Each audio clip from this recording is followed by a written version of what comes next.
All right. Should really start doing these things earlier. But alas, another day, another reaction. Bada bing, bada boo. March 1st, 2021. Shailene is working as the manager of the Glen Orchid General Store. It's a cute little two-story shop near the water in Canada. It's almost literally on the lake. It looks like the starting point of every small-town romance novel. Customers walk in, they peruse through the snack aisles, they buy their little drinks, but they also sell fishing Wait, in supplies if Canada? you just want to throw a yard right outside. If you're hungry, you can buy fresh fruit, fresh produce. There's picnic tables outside and they sell full-on, full-course meals. It's a cute little community cottage shop. Shailene, the general manager, she pulls up to the parking lot at around 6:30 that morning.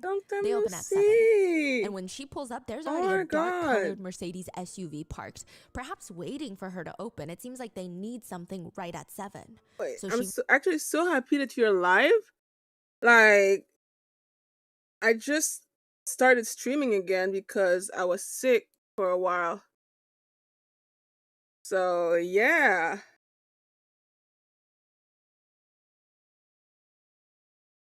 No, honey, I fucking wish. I fucking wish I had the um motivation to go back to the gym.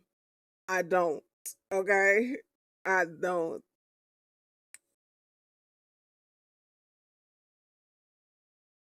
Yeah, I had shingles. That's why I haven't streamed. That shit fucked my face up. I still have scars. It was terrible. So, yeah.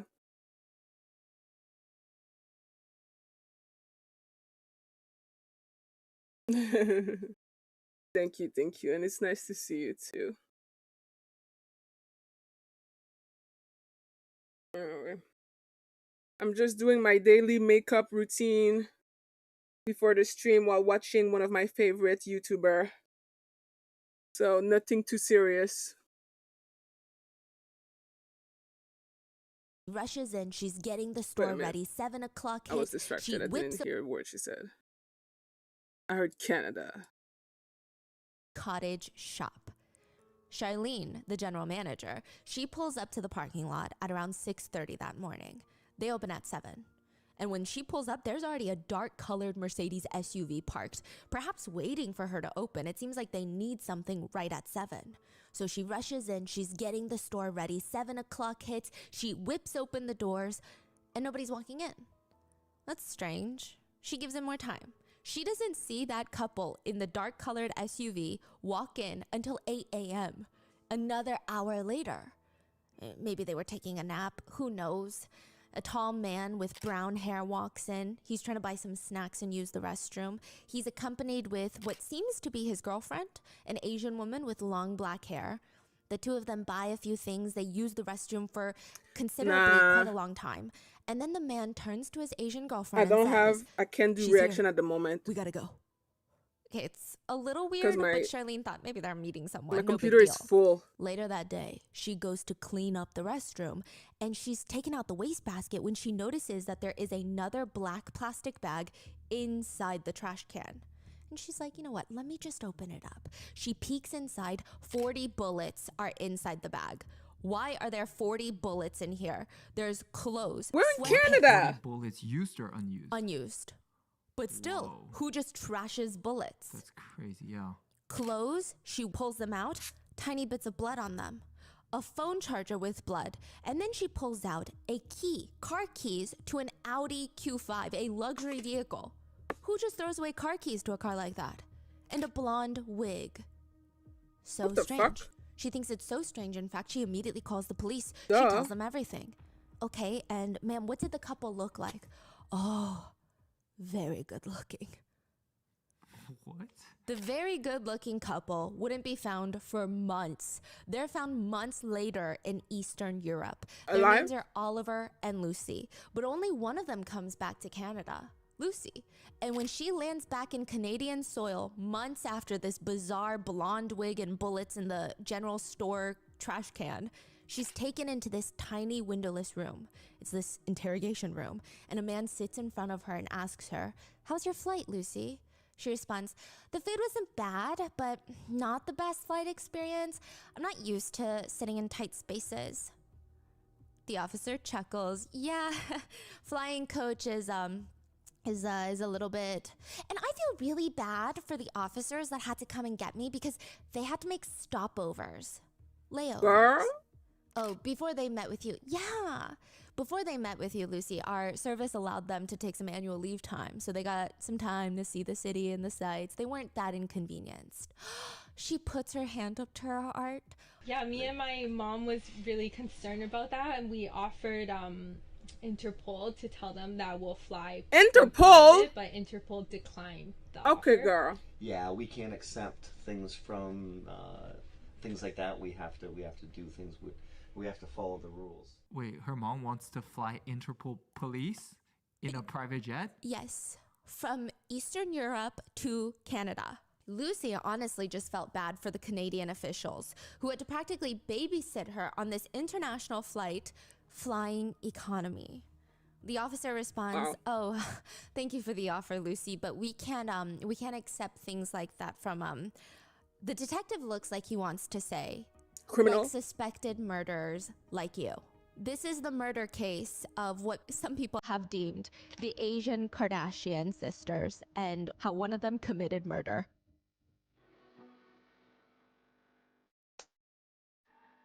Kardashian are responsible for the downfall of an entire generation. Okay, maybe not. I'm fucking exaggerating.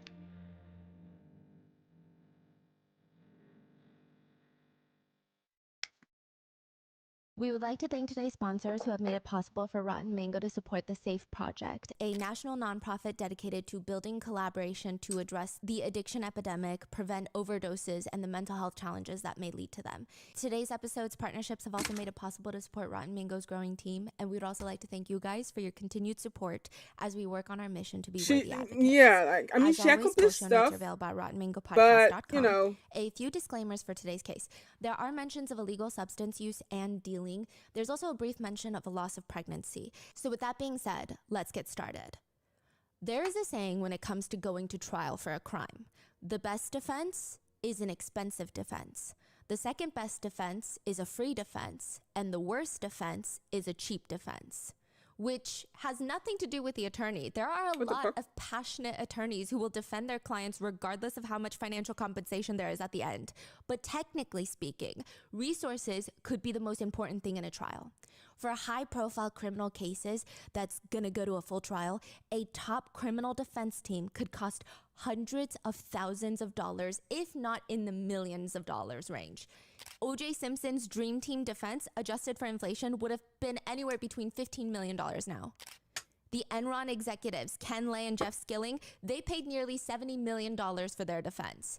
There's a few reasons defense teams are pricey. Oh my God! One netizen states, it's not just the attorney standing with you in court. That money pays for half a dozen associates that are sitting in the office solely working on your case, researching every issue, cranking out quality motions at every possible point. It's the private investigators that are digging up every witness and shred of evidence. It's the team of 10 all-star experts, forensic experts, psychiatrists who are going to wow the jury with their resume and with the way they present the evidence in a way that favors your case. It's the jury consultants that are going to get the best jury panel in that box for you. That's why money makes a difference. There are plenty of public defenders and cheaper defenders, criminal defense attorneys who have tremendous amounts of experience and are as sharp as any celebrity lawyer. But when you buy a defense, you're not purchasing individual attorney talent. You're bankrolling an army. Yeah. Another netizen comments, on top of that, powerful people play with powerful people, meaning high-profile criminal defense attorneys that get paid the big bucks likely go to parties where the judges are, where the prosecutors are.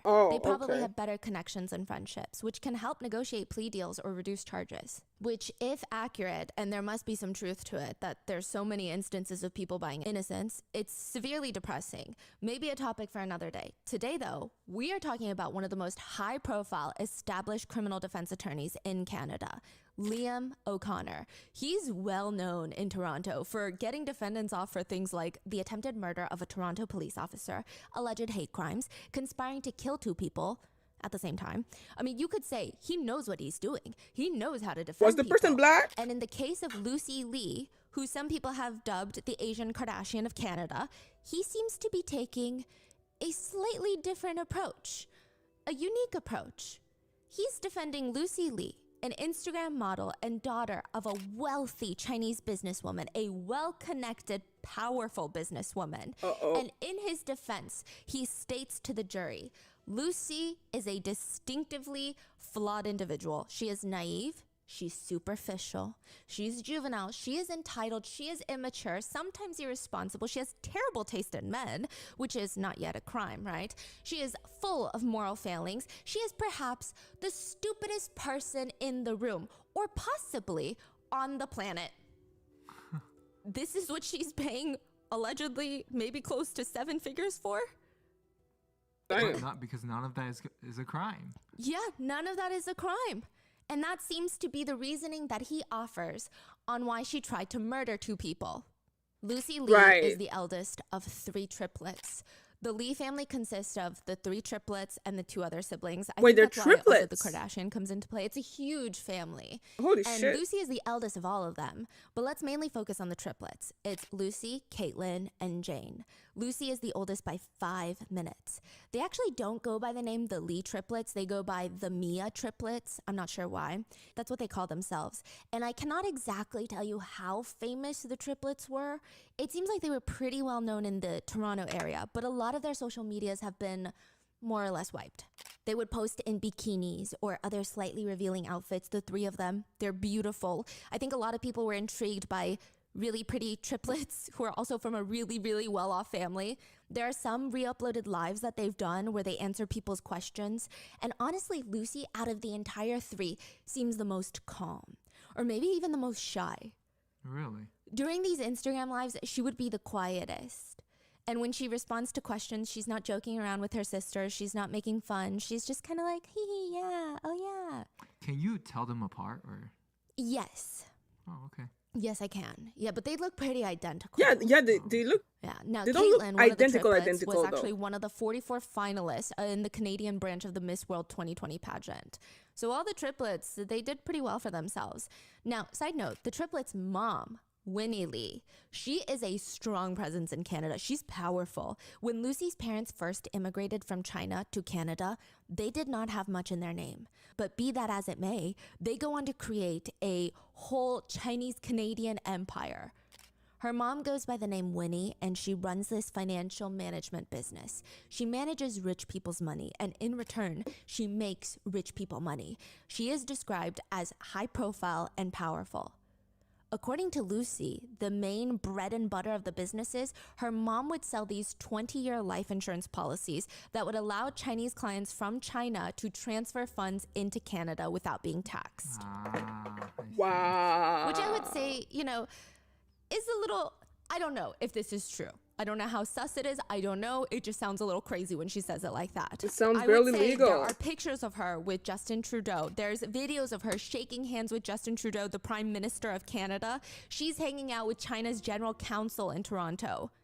She's held several fundraisers for Trudeau, allegedly as part of this campaign that was run by Trudeau's political party to seek donations from the wealthy Chinese Canadians. It was a whole thing. And they're apparently not but your average there's fundraiser. so many During Chinese one in event, Canada. there were Cirque du Soleil members performing. I don't even know how big of a space you would need for performers of that caliber. They're not just doing somersaults in the same 3-foot radius over and over again. So these are massive fundraisers. There's videos of Trudeau bringing her flowers. She's translating for him. There's one source that even stated that she went on a trip to China with him, almost like a makeshift ambassador. So Winnie is not a woman who plays around, okay? She is not the type of woman to just let her children do whatever they want. Lucy describes her mom as a tiger mom. Her 3 girls, the triplets, they had founded Canada Youth Funding Association when they were just 13 years old. They had hopes of uniting all children to learn, grow, and experience. I don't know what they did, but that was the whole selling point. The 3 triplets at Yes. 13-year-old founded A foundation. I see. Did they Lucy though? even has pictures next to Justin Trudeau at these fundraising events.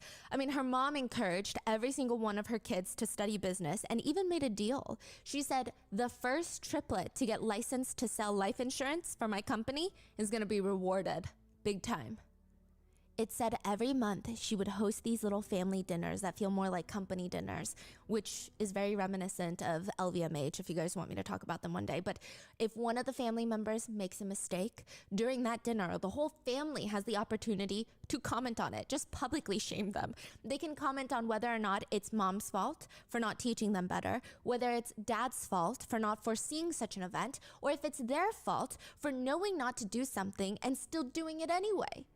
She says the 7 of us are like a company board of directors. Each of the 7 directors has a voice and can make decisions. Running a business and managing a family are quite similar. 我们把这个家当做一个 Is that though? 合作社，经常我们会在一起开会，经常老大做错一件事情，我们就让其他的4个孩子来评论，到底是爸爸错了、妈妈错了，还是你错了？所以我觉得我们家里7个人就像一个公司的董事层面，7个董事，每个人都有说话权，每个人都可以做决定。 I don't So think that's a good clearly, her thing. kids are doing very well. Winnie would even go on these panels to talk about parenting. During one speech, she is introduced, and this is what the host has to say about Winnie Lee. Every time she appears in public, she speaks quickly and decisively, giving the impression of a powerful woman. Nobody would guess that in her personal life, she is the mother of 5 children. Many people say a successful woman can't have a family. Successful women can't have kids. So often that now she proactively tells people that she has 5 children. Then everyone wants to know, what's your secret? Managing a thriving career while raising children. Winnie Nanny? is clapped onto the stage and she says, Ladies and gentlemen, good evening.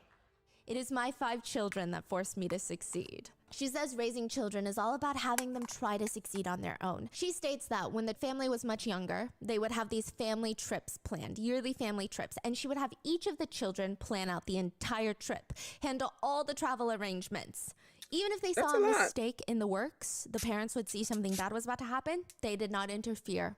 During one trip, she was talking about how she taught the kids to wake up on time. She says, for example, I always hear others say, "Oh, my child doesn't wake up even after being called so many times in the morning to get up."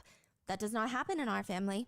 I told my husband that on a trip, if we have a 6 a.m. flight and our child does not wake up, we will not wake them up. The whole family will not return home instead, and they will have to beg on the streets for food. And they said, "Mother, that is way too stressful. We will just wake up." Oh They my set their God. alarms and woke up the next morning at 4 a.m. In fact, they knocked on our door and said, "Mom and Dad, if you don't get up now, we're going to miss our flight." It's all about cultivating leadership skills and independent thinking. Her husband says about Winnie, some say my wife is a powerful woman, but I think she is an excellent wife and the best mother. Winnie herself would tell her kids that this is a crucial time in their lives. They need to all grow up and become a powerful, successful woman just like their mother, aka herself. So since the day that Lucy turned 17, she has been working as a financial advisor for her mom's business, which I don't even trust most financial advisors, period. But a 17-year-old financial advisor is Crazy. is insane. Like, maybe she's just that smart. In 2019, Lucy decides, I might just try to figure out if this is what I really want in life. So she asks her mom if she can take some time to figure her life out. Paid, of course. A monthly allowance would be non-negotiable, of course. So that's what happens. For 2 years, the triplets go on to become Instagram famous. The Mia triplets, where they would model in lingerie or swimsuits together. They would make around $500 to $1,000 per sponsored post, which they said was not really money. It was just fun money. They like doing it more than anything, okay? One of the sponsors even sent her a free blonde wig that she really utilizes. Now, it appears her mom is very supportive. Lucy's mom would even go on to state this about Lucy, how her eldest was admitted into Harvard. Yes, the same one that the attorney called possibly the stupidest person on the planet. Lucy's mom says, when my daughter got admitted there, I found it particularly strange. Her grades were really poor when she was young, but it's about what label you give your children. Our eldest child You mean is it's now about how much succeeding at money she Harvard. gave I was Harvard. very puzzled. I said, Lucy, why did mom think your grades were always not good when you were so young? Why is it that now at Harvard, a notoriously difficult school, you can get such good grades? She told me, Mom, growing up, you always told me that my grades are not good. So I always felt like the dumb one. I would just go to school and just sit there. Whatever. I'm stupid anyway. Why should I study? So I would sneak out and play, you know? And I told myself every day, I'm stupid. Damn. My daughter tells me. Now this is what I want to tell others. Do not put a label on your children. She says that Lucy has now taken away that label and she wakes up every morning and says, I am smart. I am smart. And as a result, she's been studying. Her grades are good. The teachers have responded well to professors. So I ask children, you are the best. Do not label yourself. Thank you. That's her speech. She forgets to mention that her daughter Lucy goes to the Harvard Extension program, which, okay, side note, I think any sort of education is an admirable thing. It does not matter. But it is a bit misleading that she talks about it in such a preachy way. 我跟我的 Lucy 也是我的大女儿，哈佛大学的高材生。 And again, this isn't even a point I would bring up. That's an but immigrant she parent. uses it to promote her businesses and to gain more influence in the area. See, look how incredible my children turned out. I'm very credible. It is at least a little bit misleading. Netizens have said about the Harvard Extension program, quote, it's a bit embarrassing. It's a total waste of money. It looks tacky. It's the equivalent to taking one online continuing education class at Harvard and then listing it on your resume. Another one writes, I'm a recruiter and 100% it does not hold the same weight as Harvard. It's the equivalent of having a degree from Grand Canyon University because almost anyone can get in as long as you pay for it. Again, any education is good education, but the way she's presenting it is goofy, okay? A lot of netizens point to the fact that there are actually really, really good extension programs out there. I think Georgia Tech has a good one, MIT has a good one, and they say that really people only choose the Harvard Extension School so that they can say Harvard. Like no other reason really. It's not the best program out there, especially for the amount of money it costs. They say it just doesn't look great. So in this context, it does feel a little bit misleading, but fine. The messaging at the entire speech is do not label your children. That's it, which is a good message. But the courts have already labeled Lucy as a killer. Oh, shit. Lucy is brought into a small windowless room in Canada, the interrogation room, and she makes herself comfortable. I don't know if she asked for it. I don't know if they gave it to her, but you see her walk in. She's pretty smiley, and she's draping a police-issued blanket over her. Kind of like how I drape my scarf over me today. That's how the blanket is over her, but it's a full-size blanket. What do you mean police issued? It has like police on there? No, but it looks like they're handing it to her. I don't think they would let her just wear that. So she's draping it over herself. I feel like her energy is more on par with the demeanor of me going downstairs to watch Twilight. It's just very strange. And she just plops onto one of the chairs and she starts off by saying, I feel really rude and I don't want to not seem like I don't want to cooperate, and if it was up to me I would just tell you guys everything, but my lawyer and my mom strongly instructed me not to say anything, and they said that they're on my defense while you guys are not on my defense. So I don't know, I just feel like I shouldn't say anything until I speak with them on Wednesday. I think they said that they're gonna come see me on Wednesday. How old is she at that point? 25. Oh. So her brain is done But she developing. does ask the officer something along the lines of, but how do you decide who to believe? Like, AKA, should I believe you guys? Or should I believe my mom and lawyers? Yes, but also like, why don't you guys believe me? Like, are you guys gonna believe me if I tell you something? It's just so bizarre. This is where it all starts unraveling, and Lucy is gonna come full circle. December 9th, 2021, a man named Chin gets arrested for first-degree murder for a murder that happened a few months ago, and Chin is so confused. Why is he being arrested? The police show him the picture of the victims, and he's even more confused. I refuse now. to watch that movie. He's like, I have never seen these people in my life, let alone murdered them. I don't seen know people these react to people. it. I have no That's good enough connection for with these me. people. What are you talking about? I couldn't even point these people out on the street if you asked me to. The police don't believe him. They know he was there that day, okay? Months ago, a couple was found shot dead in a parking lot of a warehouse. The police were called to the scene where they found a man deceased on the floor with at least 6 gunshot wounds. Next to him was an airline ticket in his name and a torn $5 Canadian bill. On the other side of the parking lot was a single Christian Louboutin thigh-high boot. The deceased man's name is Tyler, and his girlfriend Jordan had been rushed to the hospital, but things weren't looking good. She had been shot in the heart. When the police start chasing all the possible leads, they find that a number was in the exact location as the couple during the shooting. Chin's.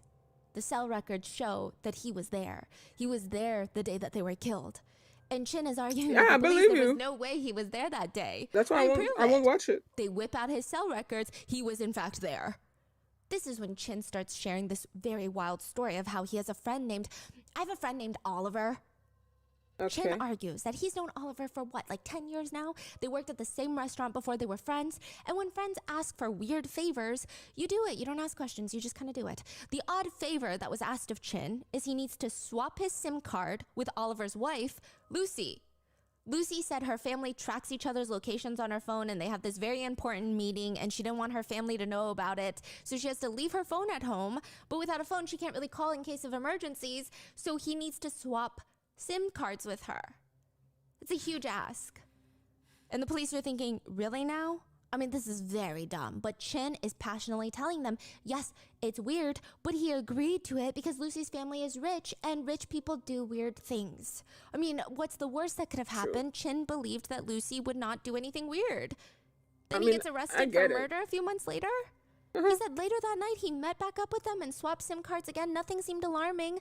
He would have never known that someone had died that night.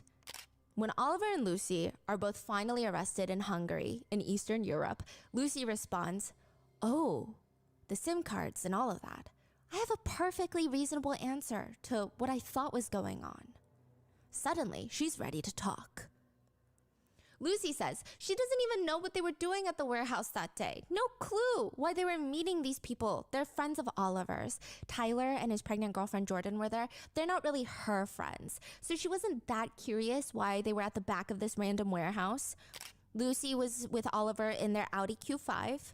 The other couple, Tyler and Jordan, arrived in their Range Rover and all four of them walked out to the back door of the facility and it was locked. Because of course it was locked and they don't have the key. So it's a moment of confusion. But since it's February in Canada, Jordan says she's really cold. She's pregnant. She's going to get into her Range Rover and turn the heat on. Lucy joins her in the car. She gets into the Range Rover and the two of them are just sitting there. And Jordan asks her, "Hey, Lucy, where's your realtor?" Lucy was like, I was so confused. Like, what do you mean my realtor? My realtor's not coming. Why would my realtor be coming here? Wait, what's going on? Lucy says she gets out the car to ask Oliver what the hell is going on because she thinks her husband is lying about something again. But when she walks up to him, Tyler is screaming at Oliver, demanding, "Where's the realtor? Where's your realtor?" Oliver tells Lucy to check around the property to see if there's a lockbox. Lucy's confused, but she starts walking away. She says she's about a football field away and around the corner when she hears these pop noises. She doesn't realize what kind of pops they are. And she goes back to investigate because it was kind of loud. And she sees Tyler on the ground. But she's not wearing her glasses, so she doesn't know why he's on the ground. She just thought, like, that's weird. Yeah. Really, girl? And Oliver screams at her to get into the Audi. She's about to get in when she sees Jordan in the front seat of the Range Rover trying to back up, reversing straight into the building. It's chaotic. And Lucy freezes because it looks like Jordan is looking for something in the car. I don't know what she's looking for. Finally, after what feels like forever, she snaps out of it and realizes that Oliver is screaming at her, "You're everything up. Listen to me. Get in the car." She finally jumps into the Audi. And that's about it. It's just very traumatizing. Wait. Jordan was backing up a car? In the Range Rover. Okay, and then what happened? And then they just drove off in the Audi. And then she just thought it was weird. And she thinks later Oliver went back. I don't know. She's saying it was just weird. It was traumatizing. Her belief in that moment was that Oliver had run Tyler over, probably by accident. Oliver kept bossing her around, telling her that she needs to take the stairs up to their apartment now and not take the elevator because of the cameras. But she's so exhausted and she's terrified. They also live on the 34th floor. She remembers, so she's like, I'm not doing that. She says she just remembers squatting down in the middle of the stairwell, sobbing because she's so confused and scared and traumatized. And why is she walking up 34 flights of stairs? That night, Lucy says there was no way she could fall asleep. It was just a lot. She checks the clock. It's 2 a.m. and she gets on her phone and she reads an article about a shooting that said a man and a woman were shot. That was the first moment she realized that someone was injured, and she didn't even know it was a shooting until now. She shakes Oliver up, shoves the article in his face, and she keeps asking Oliver, what happened? What happened? She says, he said it was him or me. He's saying he saved my life because they wanted to kill us. He's saying Tyler's gang are gonna come after us. In fact, Oliver tells her that he basically just saved both of them, so now they gotta go. They gotta leave. The fuck? So they gotta go on the run. It's not safe here. Tyler's gang is gonna come after them now. Hurry, we gotta go. They leave the apartment. They drive in her Mercedes. They have no plan. They barely have time to pack anything. She leaves empty-handed. He stuffs a backpack with their passports and about $17,000 in cash. Other than that, nothing. They drive until they run out of gas. They end up at the general store.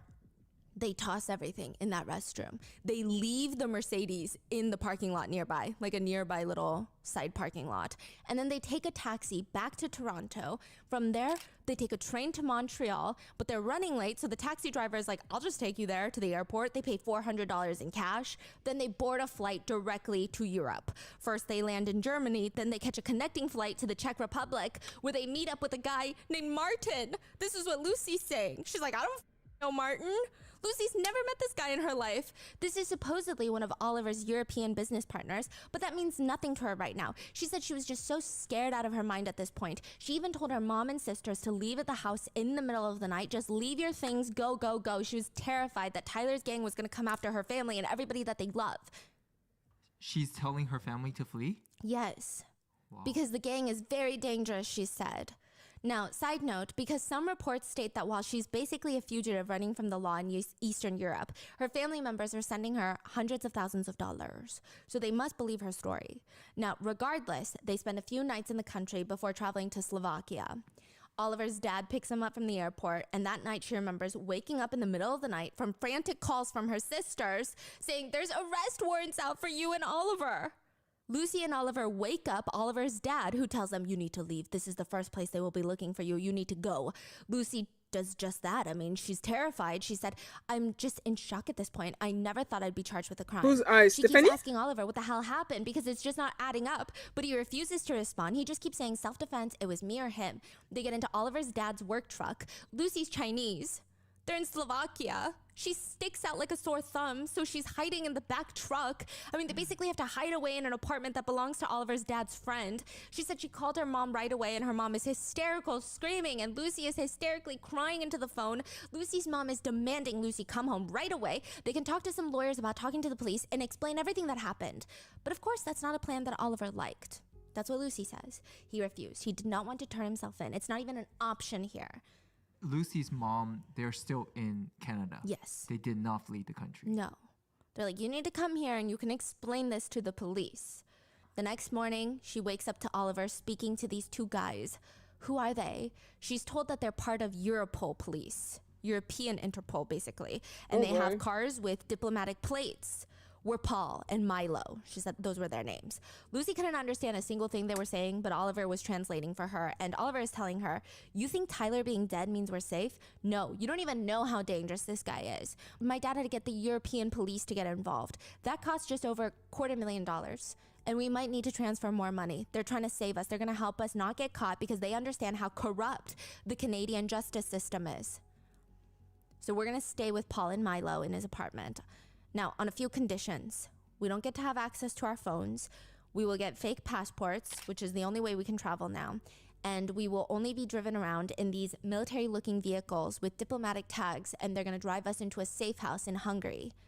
And that's where we're going to be. This is how they live for the next 2 months. It's not until May 15th, Lucy says she gets her phone back and discovers that the international warrant against them is gone. She doesn't see anything else about it now, which means she can go apply for a Canadian passport so she can go back to Canada. The Canadian authorities, unbeknownst to her, are already waiting in Budapest for her. They've been tracking her through Interpol, and now she's just revealed herself. The two are arrested immediately outside of a church, but they weren't actually going to church. It's like a busy street in Budapest that's known for their wild nightlife, so they were likely going out for the night. And Lucy decides to immediately head back to Canada with authorities. She's like, my mom can send us a private jet. And they're like, no, we're going to fly economy. And she's like, oh my God, I've never flown economy. She's like, I only fly first or private, basically. is what she said. Okay, girl. Maybe not verbatim, don't sue me, but the gist. Yeah, the gist. The priorities. Yeah. So she goes back to Canada with authorities while Oliver decides to stay and tries to fight extradition. This is the story of how Canada's most politically well-connected family's daughter ends up as an international fugitive. I mean, it's just wild. So one of the more annoying parts of all of this is Lucy states in her whole version, first version, is that she wasn't even supposed to be there that night. She had dinner planned at her mom's house, but she only agreed to go with Oliver to that stupid warehouse because he asked her to drive her that night, and Oliver told her to do this weird thing, very weird thing, and she just went with it, which was to switch SIM cards with a friend of his named Chin. You know, so she kept her device, but if you called Lucy that night, it would ring in her apartment on Chen's phone, and if you called Chen, it would ring on Lucy's phone. Lucy thought it was strange, but she didn't think it was strange enough to question it further, or I don't know, not do it at all. So she swaps SIM cards with him, and Oliver fully leaves his phone at the apartment, and they leave. I mean, to be honest, she mainly went with him after their fight because she wanted to make sure that Oliver wasn't going to cheat on her. That's why she ended up at that warehouse. It's kind of an unbelievable story, right? Maybe, perhaps. I mean, a few things definitely don't add up with what the police found at the crime scene. A lot of things don't add up at all, and some parts of the story just don't make any sense. It's just nonsensical. But who's gonna argue her story? Both victims have been shot. Oliver's not opening up. In fact, he's fighting with every random excuse in the book to not leave Eastern Europe, and it's just Lucy, the credible daughter of a wealthy business tycoon in Canada who has millions of dollars at their disposal to hire the best defense. Who's gonna tell them that this story isn't true? Regardless, the truth of the matter is Tyler was shot 6 times. He was murdered. Jordan was shot 3 times. Only 1 bullet hit her, but it went into her heart. She was supposed to die that day, but she didn't. Wait, what? After spending 3 days in a coma and a bullet taken out of her chest, Jordan wakes up. And she's got a lot to say. Oh. Mainly that Lucy is a big phony liar. Oh. She states that she remembers everything that happened that night very clearly. 3 days ago, February 28th, 2021, Jordan remembers showing up to the warehouse with her boyfriend Tyler. They, Tyler and Jordan, were going to meet with this couple, Oliver and Lucy, where they were going to see if this warehouse was a good fit for a business opportunity, to rent it and use it as a marijuana growing operation. But when they get there, the realtor isn't there and all the doors are locked, which is very annoying. They have to wait for the realtor now in the cold. Tyler and Jordan get into the Range Rover to wait. They turn on the heat. Jordan is in the passenger side. Tyler, her boyfriend, is on the driver's side, turns on the car for her. And then he waves over Lucy and is like, hey, come sit down. It's cold. So Lucy slides into the driver's side.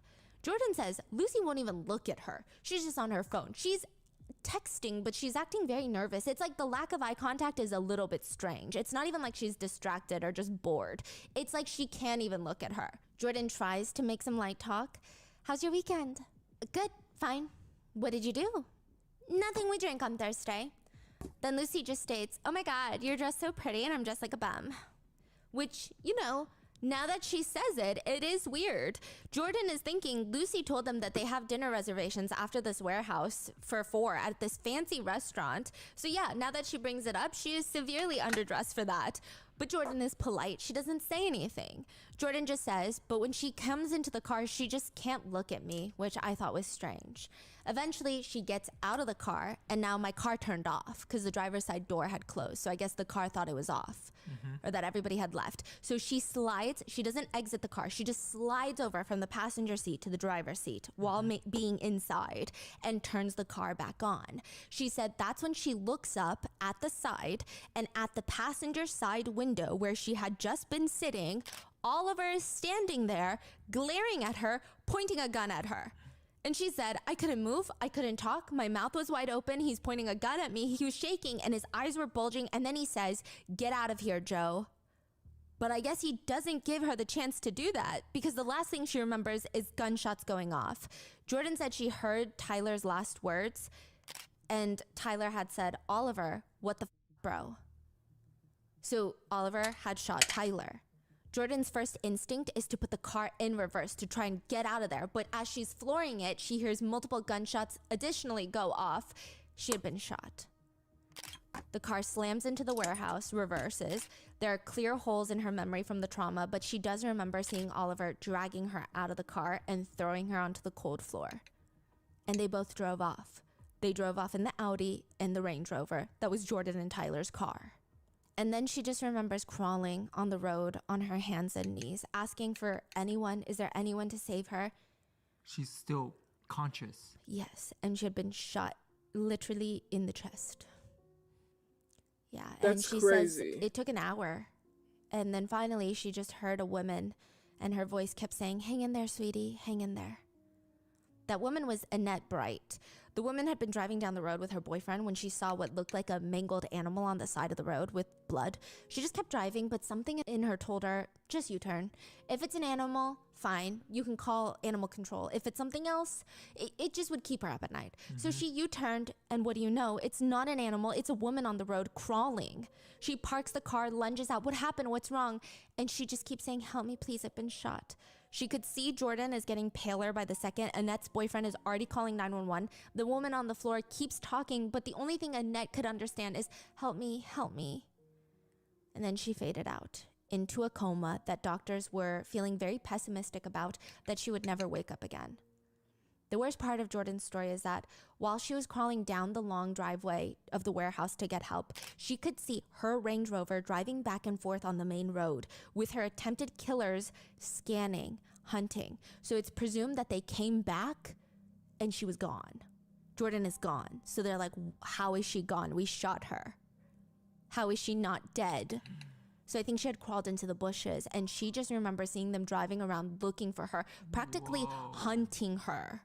They should have got out of the car if they really wanted to make sure. She also said that she could hear them fighting and arguing. She could hear one of them saying that, "No, for sure she's dead." And the other one said, "Well, we just need to make sure." Wow. After about an hour, they leave without finding Jordan, and that is how she's able to get help. Which, who is Jordan, and why would someone even want her dead? Why would someone kill her boyfriend, the father of her unborn child, Tyler? Tyler can make up to $1 million a day, running what seems to be a cocaine empire. I mean, I don't know if empire is the right word, but $1 million a day, that's not a side job. That's corporate monopoly level money. Yep. Jordan says Tyler was not a, quote, street level dealer. He would help import cocaine into Canada and sold it to other dealers. So he's at the top of the food chain, if you will. But she says they weren't in as dangerous of a position as the street level dealers because one of them had been killed once, but Tyler doesn't really have enemies. He's just overseeing and profiting and helping smuggle in the cocaine. Side note, a quick disclaimer, Tyler is a murder victim and absolutely nobody should be murdered. I think that much is very clear. But it would be a bit strange for me to not address the fact that his occupation is likely indirectly harming a lot of people. So it's just very tricky. Now, Tyler was trying to get out of this underworld business. He keeps trying to use his funds to create legitimate, hopefully tax-paying businesses, a diamond company called Hard as Diamonds, as well as a wellness weight loss supplement brand called Elite Organic Nutrition. Jordan would say he just wanted out of the cocaine life. We wanted to have a family and be normal and escape that negativity. He just wanted to be a more legitimate businessman, especially since he has 3 children that are growing older, and Jordan, his longtime girlfriend, the one who was shot, is pregnant with his 4th child. She's 14 weeks pregnant. So a more legitimate business would provide a sense of security for everybody. Now, Tyler and Jordan have a friend who introduced them to a guy named Oliver Knox. This rich kid with rich parents, but his parents are also very powerfully well connected in Europe, was the story that they were told. And he has all these businesses that integrate European contacts with Canadian contacts. And this is during the pandemic. So Oliver's new business plan is they know people in Europe who sell hospital gowns, syringes, and face masks, mark up the price by a ton. That's how they describe it, since hospitals need it right now, and it's just printing money in Europe. They're just printing money. They have a factory in Europe that makes it, then they sell it to the European hospitals. Unethical. And they're looking for investors. Like medical. Yes. Yeah. Tyler and Jordan invest at first $170,000, which is a lot, but eventually, in total, they invest about $500,000. Crazy. Now, Jordan says, we were expecting millions in dollars of profit. After our initial investment, we put in the 170, then another 300 to get more trucks so the money would come in faster. We wanted to roll the money, which looked very feasible. Their share of the profits would be close to $3 million.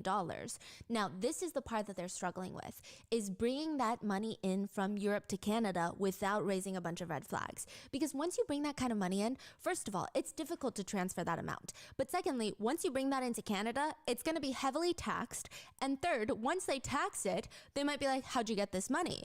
You explain, oh, I invested in this mask business. How much did you invest? $500,000. How did you even get $500,000 when your tax returns show that you don't make any money because they're not making legitimate income? It's not an easy transfer. So the day of the shooting, the couple were going to meet Oliver and Lucy at the warehouse, and Oliver had this new business plan, find a warehouse. Lucy would be perfect. Her mom has lots of connections, and they own lots of warehouses, and they have powerful realtors that can get them a good deal. Then they start a legal marijuana growing operation. And from there, I'm sure that Tyler can get more of his money out. Maybe he'll get more of the profits of that, and Oliver and Lucy will take the European profits because it's easier for them to get the money into Canada. You know, that's why they showed up to this empty, abandoned warehouse in the middle of this industrial street. But the problem is, Oliver has no plans to pay the couple back, let alone give them a share of their profits. In fact, Oliver Knox is not Oliver Knox. His name is Oliver Carafa, and he's already killed someone before. Oh. What? Oliver tells lots of lies. The first about being the mask business. It's unclear whether or not Oliver himself is in the mask business or if the entire thing is also a lie. But one thing is for sure, he's not giving Tyler his money back. He starts making up all these excuses on why they can't get the money back. And every question Tyler has, there's a long-winded explanation, long-winded excuse. Even the meetup at the warehouse, not real. To lure Tyler and Jordan out, where Oliver shoots them both and goes on the run with his wife, Lucy. They flee the scene within 48 hours there in Europe on the run as international fugitives. They are not located for 3 months. When Lucy finally comes back home, Oliver does not. Yeah. When they're both arrested in Hungary, Lucy comes back immediately. She does have to fly commercial, but nevertheless, she comes back to Canada. Oliver does something fascinating. He files a petition with the courts in Hungary stating that if he goes back to Canada, because the Toronto police are so corrupt, there will be no way he will get a fair trial. They would do something shady. He argues to Hungary. His life is on the line. Oliver Carafa has Canada. no plans on going back. He even hires PIs to look into Tyler Pratt to show the Hungarians, like, hey, look, there's a lot of drug dealing going on in Canada and they're going to kill me. The gangs are going to kill me in the prison. You don't know the prisons in Canada.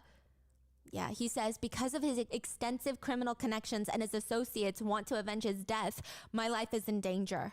He alleges he will never get a fair trial.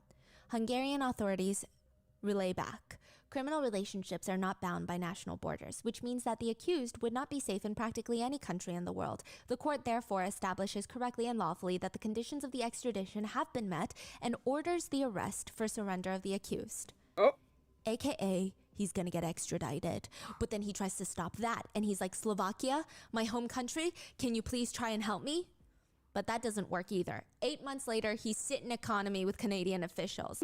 It's likely that his whole plan to stay in Europe was not because he truly believed the Canadian justice system is corrupt. I mean, how could he? He got 5 years for killing someone before. We're gonna get there. But allegedly, it's been said that he believes Hungary would have been an easier place to bribe corrupt officials. And Canada is harder. Lucy did not care. She did not like the prisons there. Her mom does a press release when she's back to Canada, and her press release is the family is shocked, disturbed, and puzzled by Lucy's involvement in the tragic incident. They state that they are sure that Lucy would not be involved in such an incident voluntarily and would not do such a ridiculous thing. They say, we can hardly imagine the shock and anxiety Lucy experienced after the incident. They beg Lucy to cooperate with the authorities. Which, yes. So Oliver killed Tyler because of money? Yes. It's But always Lucy because is of money. rich. Yes. That's also her defense. So now we're trying to figure out what's going on. Yeah. Is she involved? Is she not involved? Right? Now, side note, Lucy talks about her time in a Hungarian prison while waiting to be extradited. She said every single day she was only given 5 slices of bread and 5 cigarettes. No other food. Damn. She said everything costs money there, even sanitary products, and she didn't have money to be put into her account. Now, I don't know how Canadian jails compare, but she's not someone that's going to withstand any sort of prison because she does make Canadian bail somehow. The bail conditions are probably the most rigorous I've seen. The conditions are this. Lucy will be allowed on bail for $2.7 million. Her bail is paid out $2 million by her mom, $200,000 by her friend, and another $500,000 by another second friend. Now, I thought that was weird because, first of all, that is very crazy for a friend to put up that kind of money. Yep. Now, another thing is, why wouldn't her mom just pay it all if they're so wealthy? There's a reason, because under the rigorous bail agreement, Lucy has to be under watch 24/7 by whoever has participated in putting up her bail. They practically become her guardians. If she has to go to the doctor's appointment, it has to be with one of her 3 guardians. She cannot have friends over, but she can have her 3 guardians over. Okay. Wow. She cannot go to social engagements, but she can stay with her guardians 24/7 and hang out with them. So it's likely her mom didn't want to babysit her the whole time and Lucy wants to be with her friends. One of them even moved into the family home to, quote, watch over Lucy. In addition to those rules, Lucy has to wear a GPS tracker at all times. She cannot have any visitors in the house other than immediate family. She can leave her house her for guardian. exercise with her ankle monitor on, but she can only go within a 1-mile radius of the house at all times and only for up to an hour per day. The only time she can go further from a mile is when she has a court-approved medical appointment or to see her attorneys. That is it. She cannot even use the cell phone. She cannot use the internet without supervision from one of her guardians. And lastly, she cannot apply for a new passport, which honestly doesn't sound so bad when you're quarantining in your parents' likely multi-million-dollar estate with your 2 besties, but she still breaks bail. Because before the trial starts, it stated that she went to a party. She was rearrested and then re-released on bail again. Miss Thing, you had But one she- job. Ankle monitor. She went to a party. Yeah. Okay, she's dumb. The She's trial dumb. is going to be a joint trial with both Oliver and Lucy on trial for murder and attempted murder. And so there's 3 arguments, one from Lucy and her team, one from Oliver, and one from the prosecutors and Jordan. Now, Lucy gets a high-profile defense attorney. The Oliver's defense attorney, he's a really good defense attorney, allegedly, for getting drug dealers off, but not for murder. So it seems like he's way less high profile. And Lucy's family did not pay for his attorney or anything. So there's a lot of speculations by netizens that if they had the same attorney and had they stuck with the same story, they might have gotten less time. Yeah, so you got the 3 stories from the prosecutor and Jordan, and then the 2 other lovebirds that are no longer lovebirds, it seems. Now, Lucy's story changes multiple times, which is not the best look. The first time she shares her version of events, she states that a random stranger, a third party, showed up and shot the couple. It was crazy. It was probably one of Tyler's enemies. Then she later changes the story to say that, no, you're right. Oliver was the shooter. But I had no idea that it was going to happen. I thought he ran Tyler over. It was crazy. And then she says that she was forced to write the initial confession that an unknown man had shot the couple by Oliver, by her husband. He was like, you better write this. She states about her husband, his business wasn't going as planned. He decided it would be best to kill Jordan and Tyler before they found out and tried to kill him or someone he loved instead. Sort of like a pre-planned self-defense that she had no idea about, which also just pre-planned self-defense is the most unhinged defense. I don't know. She said by that point, he had told her all of that. She didn't even know that Tyler had invested in Oliver's PPE mask business. She said she knew nothing about Tyler and Jordan. In fact, she would never want to do business with them because they're not, quote, presentable people. She claims Tyler is very, very terrifying. He was not happy that he's not getting his money back. She said Tyler was violent with Oliver, punching and abusing him. He would allegedly threaten him. If you want to turn me into the police, I have friends in the police. Before I even get booked within 48 hours, I'll have the Somalians kill everyone you love. Oh my God, okay. Jesus. During the initial interrogation, she's asked, so right off the bat, you're not impressed by Tyler? Right off the bat, I say do not associate with these people because they're not good for our social image, and because she's a known Hamilton stripper, and Tyler is known in Vancouver as a scary gang member, according to some mutual friends that I knew. This is during interrogation? Yes. Furthermore, she states that Tyler had this big business idea that he was trying to rope them into, which they would bring girls in from the Czech Republic to Toronto and Vancouver to get into the escorting business, which, for lack of a better words, she believes Human sounds trafficking. precisely like human trafficking. Now, we don't know if this conversation even ever took place, but that is her claim. She said that she would even get into fights with Oliver about how much she doesn't like this couple. She said, I really didn't want Oliver to be associated with them. He knew my opinion and started not telling me when he was going to meet with them. He would downplay their communications. Bruh. She further alleges that Tyler and Jordan have ties to the Wolf Pack, which is a big gang in the area. Isn't that And like when a white everything went supremacy down, pack? she felt like it was an I told you so moment. She testifies later during the trial. Tyler is very, very scary and very aggressive. He scared me. He's a very big man and very scary. I'm so sorry. What is that I told you so moment? The murder? Yeah, like telling Oliver I told you not to interact with these types of people. Yeah. Like, this will happen. If you keep, like, yeah, murder is going to happen. It's just Like, what? her energy throughout all of this is on par with someone maybe getting into an argument She's with so people. detached from the real world. Yeah. is the Yes. feeling. Feels like maybe she growing I up, understand she has that never faced she's a any dumb bitch consequences. defense. So her attitude is literally this lighthearted. And I think the way she speaks about all these things that happened, it's almost this very firm, I don't know where it comes from, belief that everyone's just going to believe her and be on her side. Like, Right. everyone's on her side. I told them. Don't you agree? It's kind of that attitude is the vibe. Wow. And the prosecutors are not on her side. They ask her on the stand, you've been telling us how dangerous you thought it was being around Tyler and his gang connections, his drug dealing. But given that fear, you invited him into your family home? Well, it's not as high risk as being seen with them in public. She thought seeing Tyler and Jordan was worth the risk if the business would turn out well for Oliver. But now in hindsight, she says, quote, I guess I made a mistake. The prosecutors Girl. ask her, 3 days before the murder of Tyler Pratt and attempted murder of Jordan Romano, you were part of a plan to kill them, weren't you? No, I was not. What you are saying is ridiculous. It's hard to imagine doing something more despicable to a pregnant woman, correct? Correct. You lied to her face, correct? Correct. The prosecutors tell her, the only pattern that has emerged is your ability to lie and deceive and be dishonest. This was a carefully planned murder.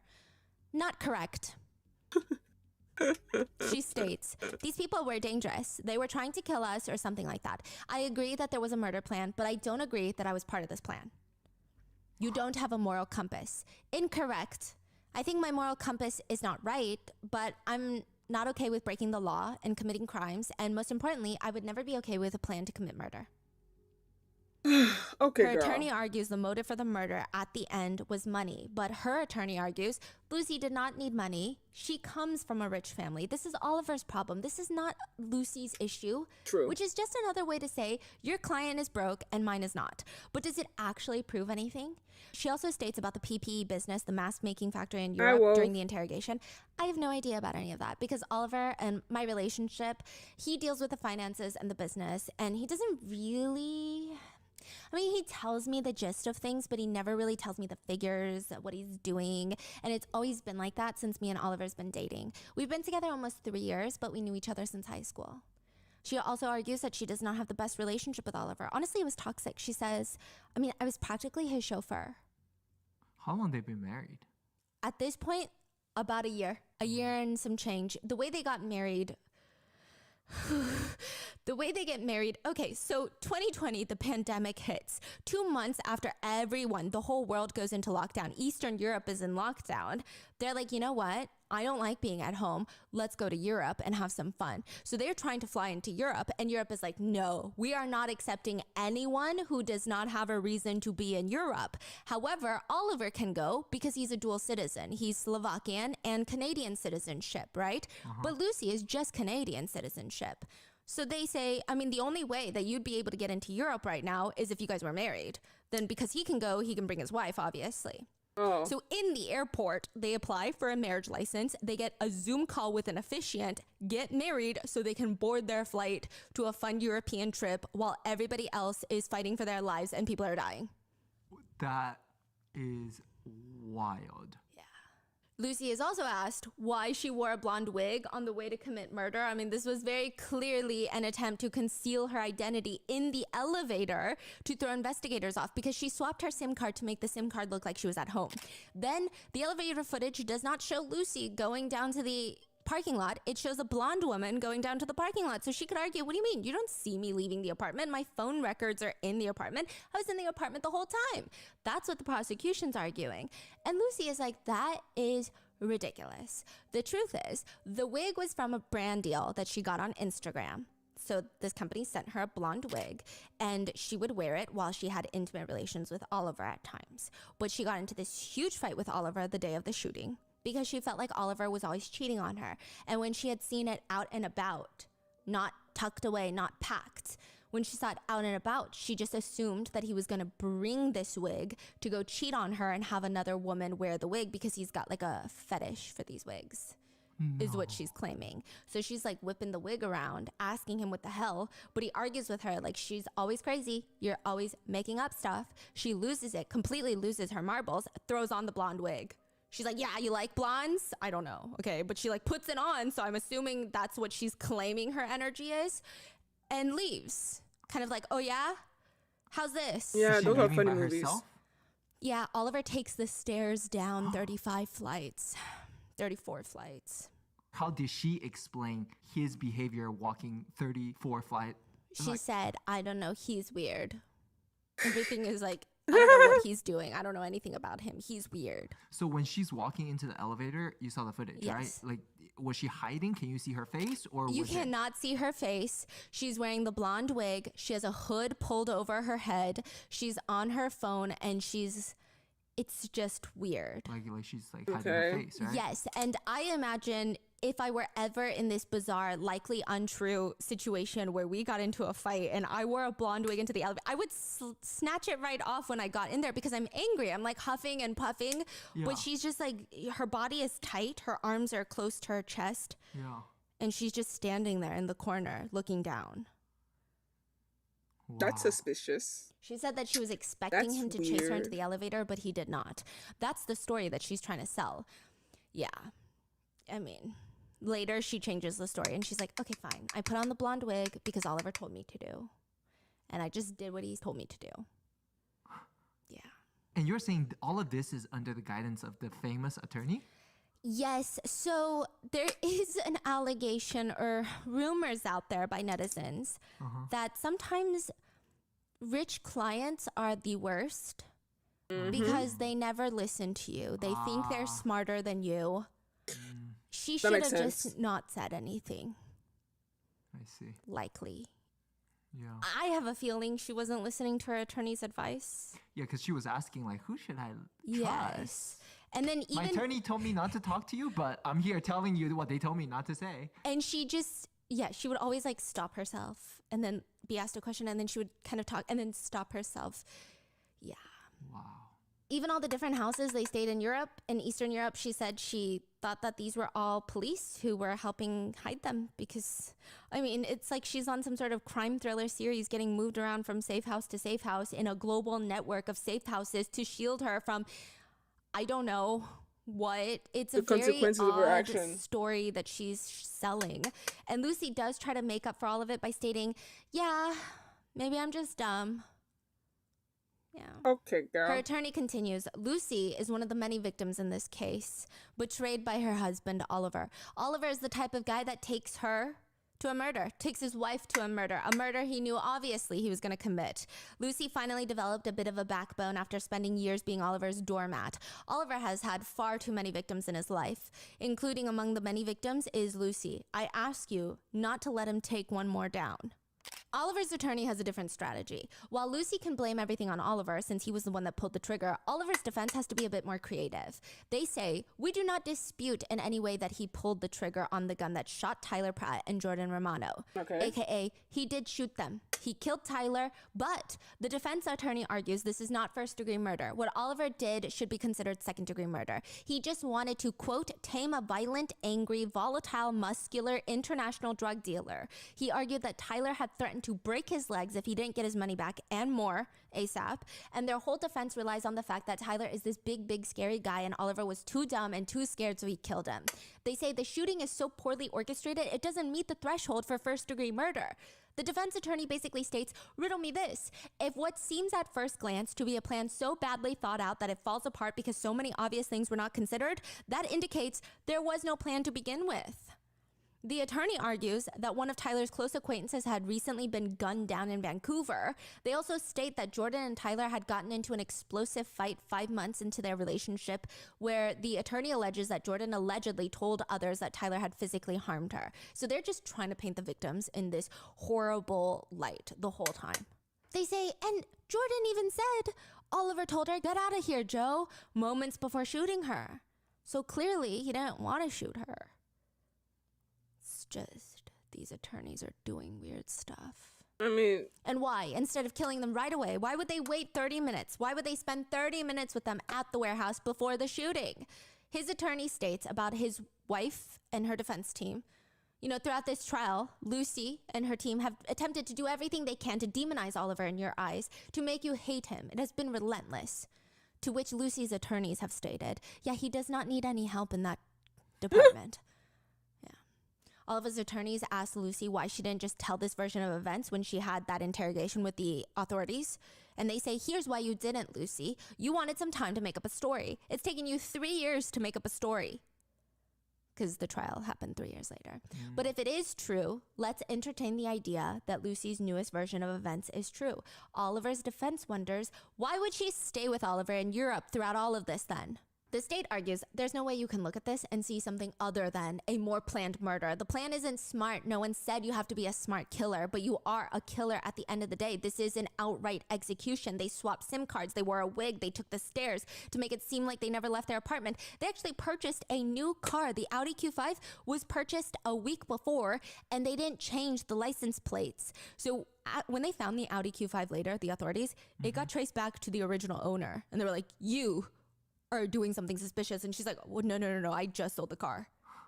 Then they tried to sell the Audi, but they didn't, along with the Range Rover. And once they realized that Jordan is still alive, they fled the country. Just to add to their cruelty, they state that Lucy and Oliver stole $20,000 in cash after killing them as well. So from the crime scene, they took $20,000 from Tyler's car. Additionally, it's very clear that Tyler wanted his money back, but not in an aggressive way. They state that Tyler was having cash flow problems because a cocaine shipment was seized at the border. So Lucy had to write them a $1 million check from her mom's account and said she's so rich, she won't even notice the money is gone. But they had no plans of getting that check cashed. Who has no plan? Lucy and Oliver is what the prosecution's arguing. Like, they have no plans. Like, they're not going to let Tyler and Jordan even have the chance to cash that check. Because they're going to kill them. It's just to buy a tiny bit of time. I see. Okay, got it. So they're like, okay, fine. Like, all that money that you invested is tied up in Europe, so here's $1 million. okay. The Crown says, honestly, Lucy is a big freaking liar. They tried to go through every single thing she lies about, but it's a lot. So, for example, at one point said she had no clue her SIM card had even been swapped. Unbeknownst to her, she just took her phone and left the house. Turns out her SIM card had been swapped. Yeah, but then they found text messages between Oliver and Lucy a few days before the murder, and they're texting about Chin. Oliver texts him, Chin said he can lend me his son, which sounds like an autocorrect for Sim.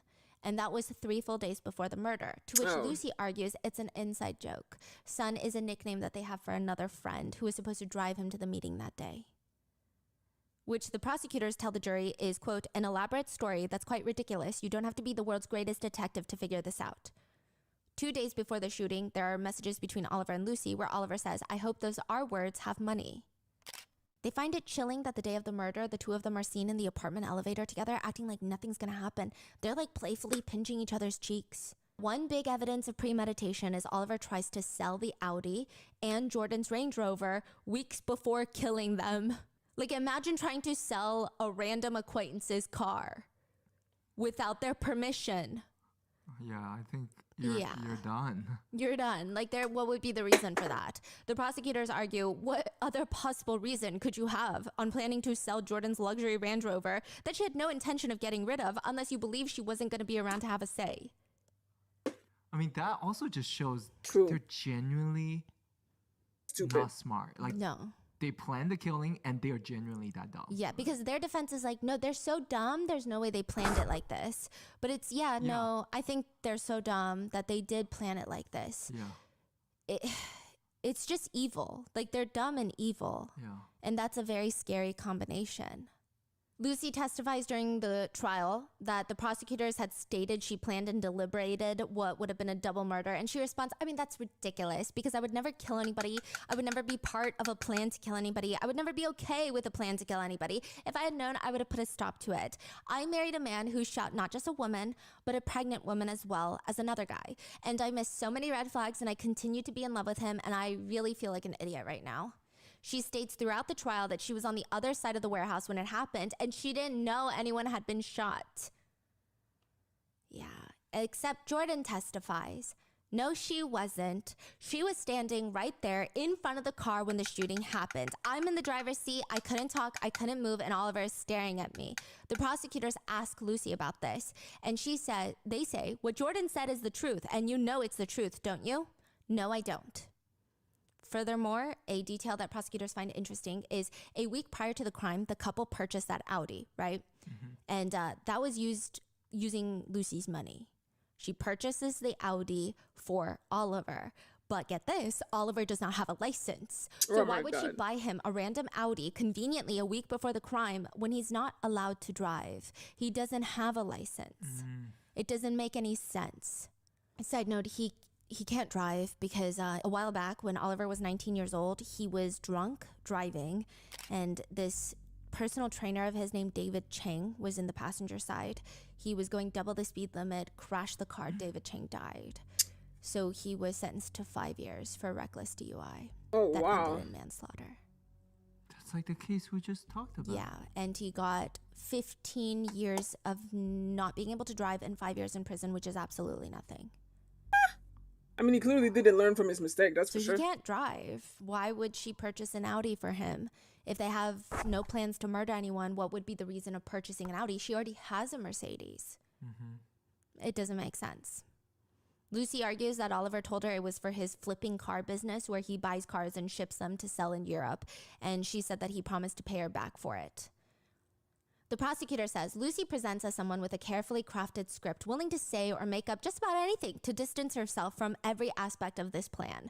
Not only was she aware of the plan, she was part of the plan. She was an active participant. The prosecutors state, it is because of Jordan's strength and her courage that you can see the real Lucy and Oliver past all the lies. Perhaps without her surviving, they would have gotten away with it. That's true. But she did survive. Jordan states she was in a coma for 3 days. She lost her baby. She has severe nerve damage everywhere. The recovery lasted months of excruciating physical pain where she couldn't even move without someone helping her. Anytime she wanted to sneeze or cough, because it was in her chest. This is dangerous. She can't just sneeze and cough like a normal person. Her mom has to hold a pillow down to hold her body in place. She had fake bones implanted into her chest. She has scars all over her breasts and her stomach. She had to relearn how to walk and even stand. She says, I live every day with anxiety and PTSD. I was so angry. I think the worst part was mourning him. She said she and Tyler were like one person. That's how close they were. And she lost him. She was angry. She says, to hear he suffered in the most gruesome manner makes me shake to my core. She said, yes, he was in the cocaine business, but he wanted out and he's kind. He has an even temper. He was down to earth. He always put his children first. But even then, she said the first day of trial, she was terrified to be in the courtroom with the couple. The last time she saw them, they were hunting her down in the Range Rover. Jordan states, it's crystal clear Lucy was involved. She states, and I really liked Oliver. He was always so nice and caring. Tyler loved Oliver. It was a great friendship. He adored him. We considered them really good friends, and that's really embarrassing. It was all fake. It does seem like Lucy is involved, but I think most netizens are confused on why. Yeah. Right? I don't know But if she this has matters, money, but this was an interesting comment that was posted by God knows who, so take this as seriously as you would take a hedgehog with a fedora on. This could be made up out of thin air, pulled out of someone's grass. One comment claims that they personally know Lucy, which anyone can post this on the internet without knowing Lucy. But they write, I knew Lucy for a few years, right before she got with Oliver again. She's rebellious, and these things totally get her excited. She's always had money, but she wanted trouble. It was never about money. She did it because it made her feel good. That's why I distanced myself from her. Lucy's sisters are normal, but she's like a different breed, and has always been. Damn. I totally believe she planned this with Oliver. Wow. There was another internet rumor that Lucy allegedly, unconfirmed, whispers in the air, could be made up by anybody, but it stated that she would do this thing where she probably had lots of wealthy friends, right? And she would steal their expensive designer goods, but not to use it. She would steal it and then immediately trash it, allegedly. Girl. Which is so weird. I don't know if this is true. Would it be for the thrill? Would it be for the power of it? Because she's a weirdo. Again, not proven to be true at all. But if it were, I think that's the only insight I could have maybe been able to put together. And again, it might not even be true, right? Because I don't know why she would be involved.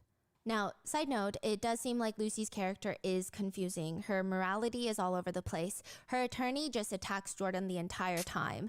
He states Jordan is not a trustworthy witness in court because, well, she has questionable morals. Sir, he essentially goes on to state that with the mask factory that they invested in Europe with Oliver, their whole business model is to price gouge hospitals during the pandemic while people are dying so that they can make a profit.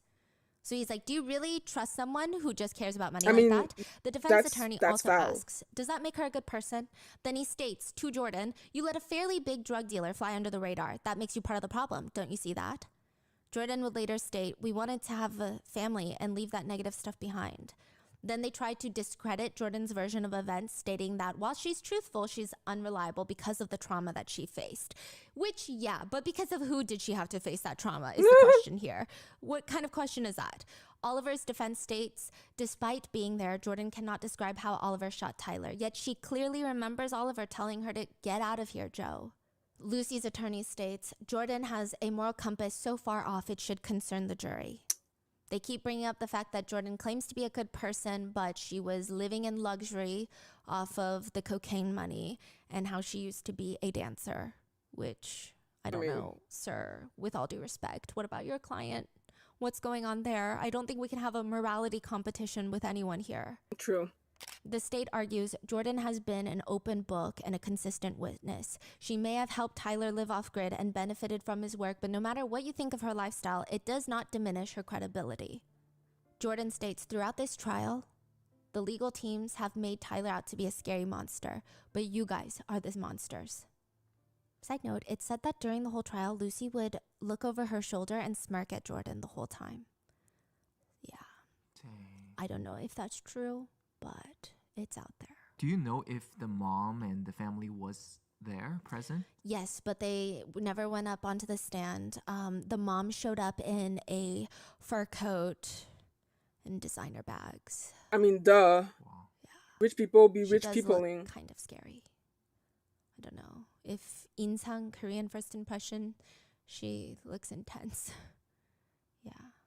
Everybody's family showed up. Yeah. Tyler's family, Jordan's family, everybody was there.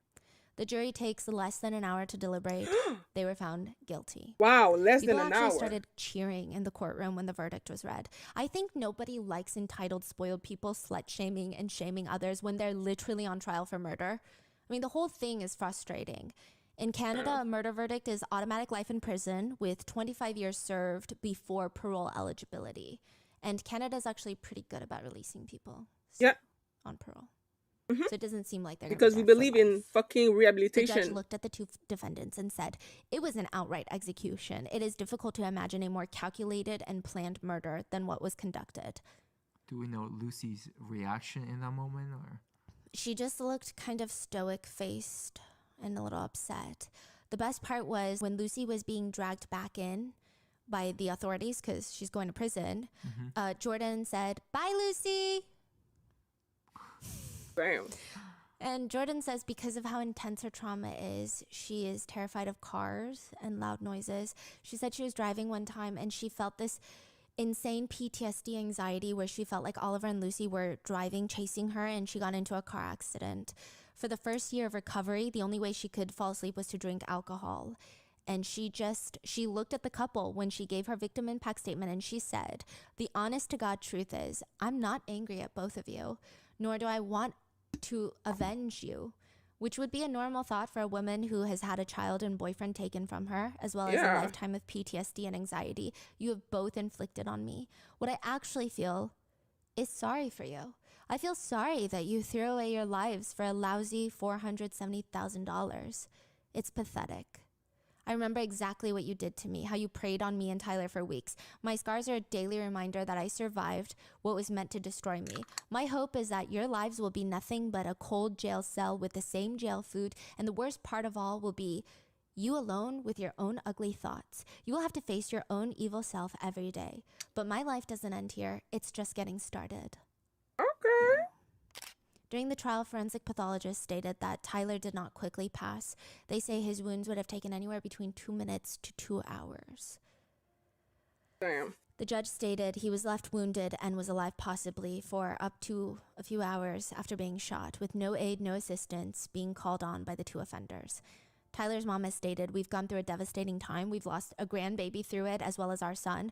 Tyler was a phenomenal father and a talented entrepreneur and someone who was continuously driven for excellence, just very hardworking." I mean, chill They out, said it was Antoine. hard to He was listen to still him a being coke labeled as dealer. this dangerous criminal when he can't even be here to defend himself.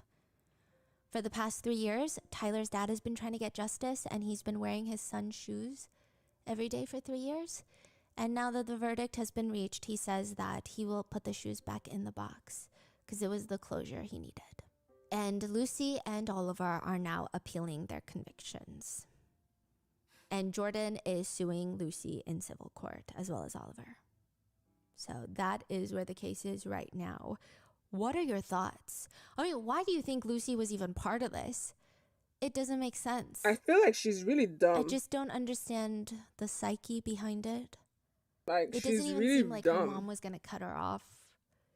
I think her mom has a lot of pressure that she puts on her children. Yeah. But I think the children play the part well. I think Lucy played the part well, and I think as long as she kept playing the part, I don't think her mom had any plans to cut her off. Because I don't think that would have even looked good for the family, which it seems like her mom cares a lot about. I mean, I don't know them personally, but just from the few interviews I've watched of her. It's just weird. What are your thoughts? Why would she get involved? Because Let me know she's in a the comments. dumb. And stay safe, and I will see you in the next one. She probably thought she could get away with it. I mean, their plan was not atrocious. The SIM card thing was pretty smart. But fortunately.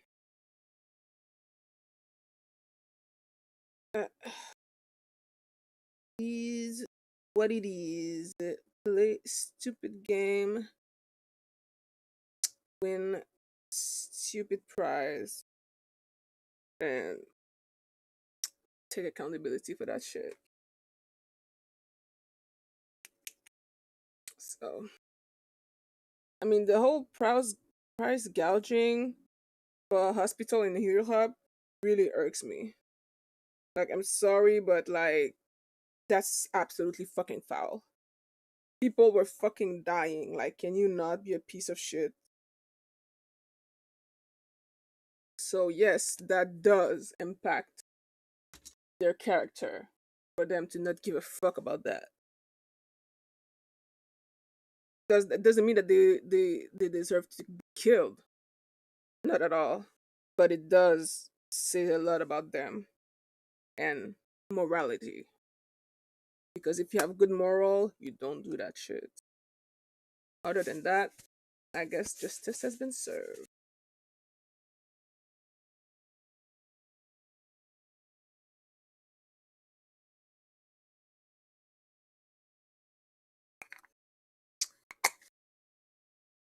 Seven, right, five. Oh, that's.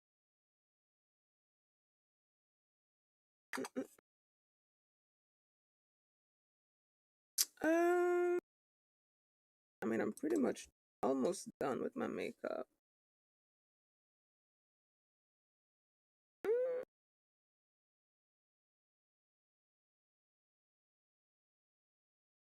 I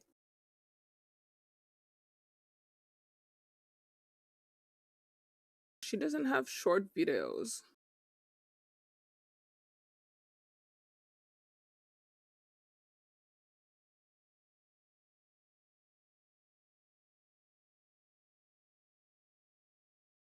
Wait, this one actually really intrigues me. Okay, I kind of want to know. Bada Bada bing, bing, bada boom. bada boom. Ever since Ronan, a mom in Taiwan, she's invited her daughter back to come live with her. Ever since the two have been reunited, very strange things have been happening. I know, I 6 saw the years movie. ago, something happened where the mom, Ronan, could no longer take care of her daughter anymore. Her daughter's name is Dodo, and she could hardly take care of herself, let alone make sure that Dodo is being safe and well fed. But that's 6 years ago. Ronan today, she's different now. She's ready to be a mom again. She can take care of her daughter Dodo.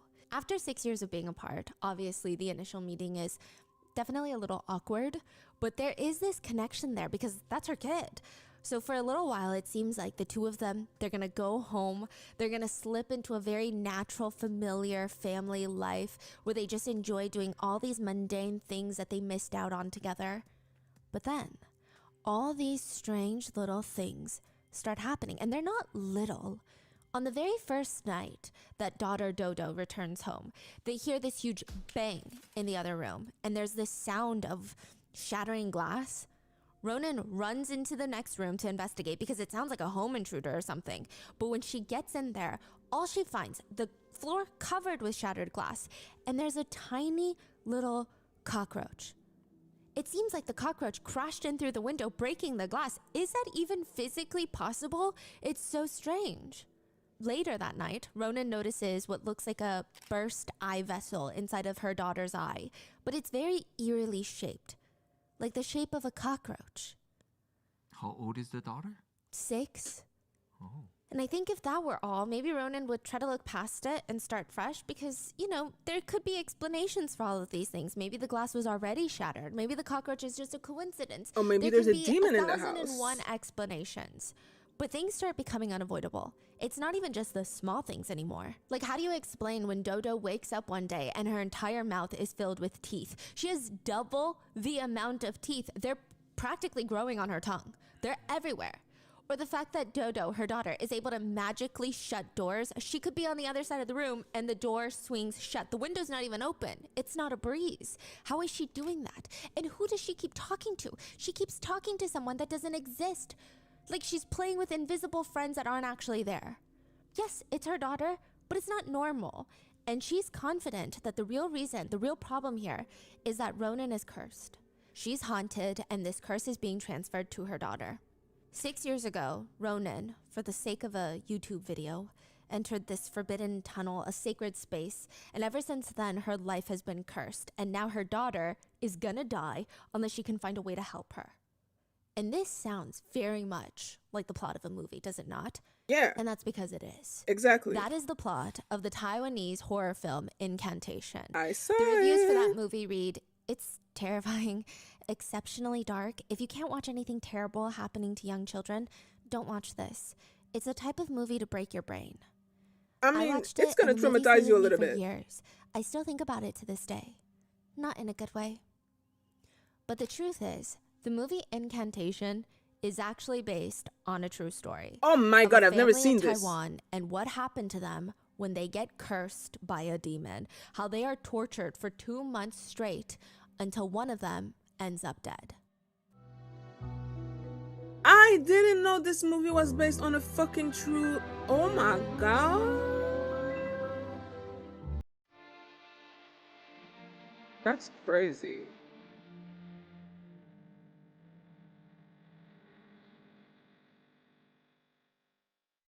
We would like to thank today's sponsors who have made it possible for Rotten Mango to support the PAN Foundation. They focus on accessibility to healthcare, aiding underinsured people with their out-of-pocket costs, as well as actively advocating for improved access and affordability. This episode's partnerships have also made it possible to support Rotten Mango's growing team, and we'd also like to thank you guys for your continued support as we work on our mission to be worthy advocates. As always, full show notes are available at rottenmangopodcast.com. This is another international case with very little resources available. We did our best to translate with professional native speakers, but of course, if there's anything mistranslated, miscommunicated, or any additional information, please let us know down in the comments. Today's case also mentions some mental health conditions, the compulsive eating of non-food items, physical assault, and a brief mention of SA. So with that being said, oh, I do actually have another disclaimer. Listen, I have a very strong appreciation for religion and cultural traditions. I think it's one of the more beautiful aspects of life and just the human experience in general. But I'm personally not a firm believer of anything when it pertains to religion or spiritual journeys.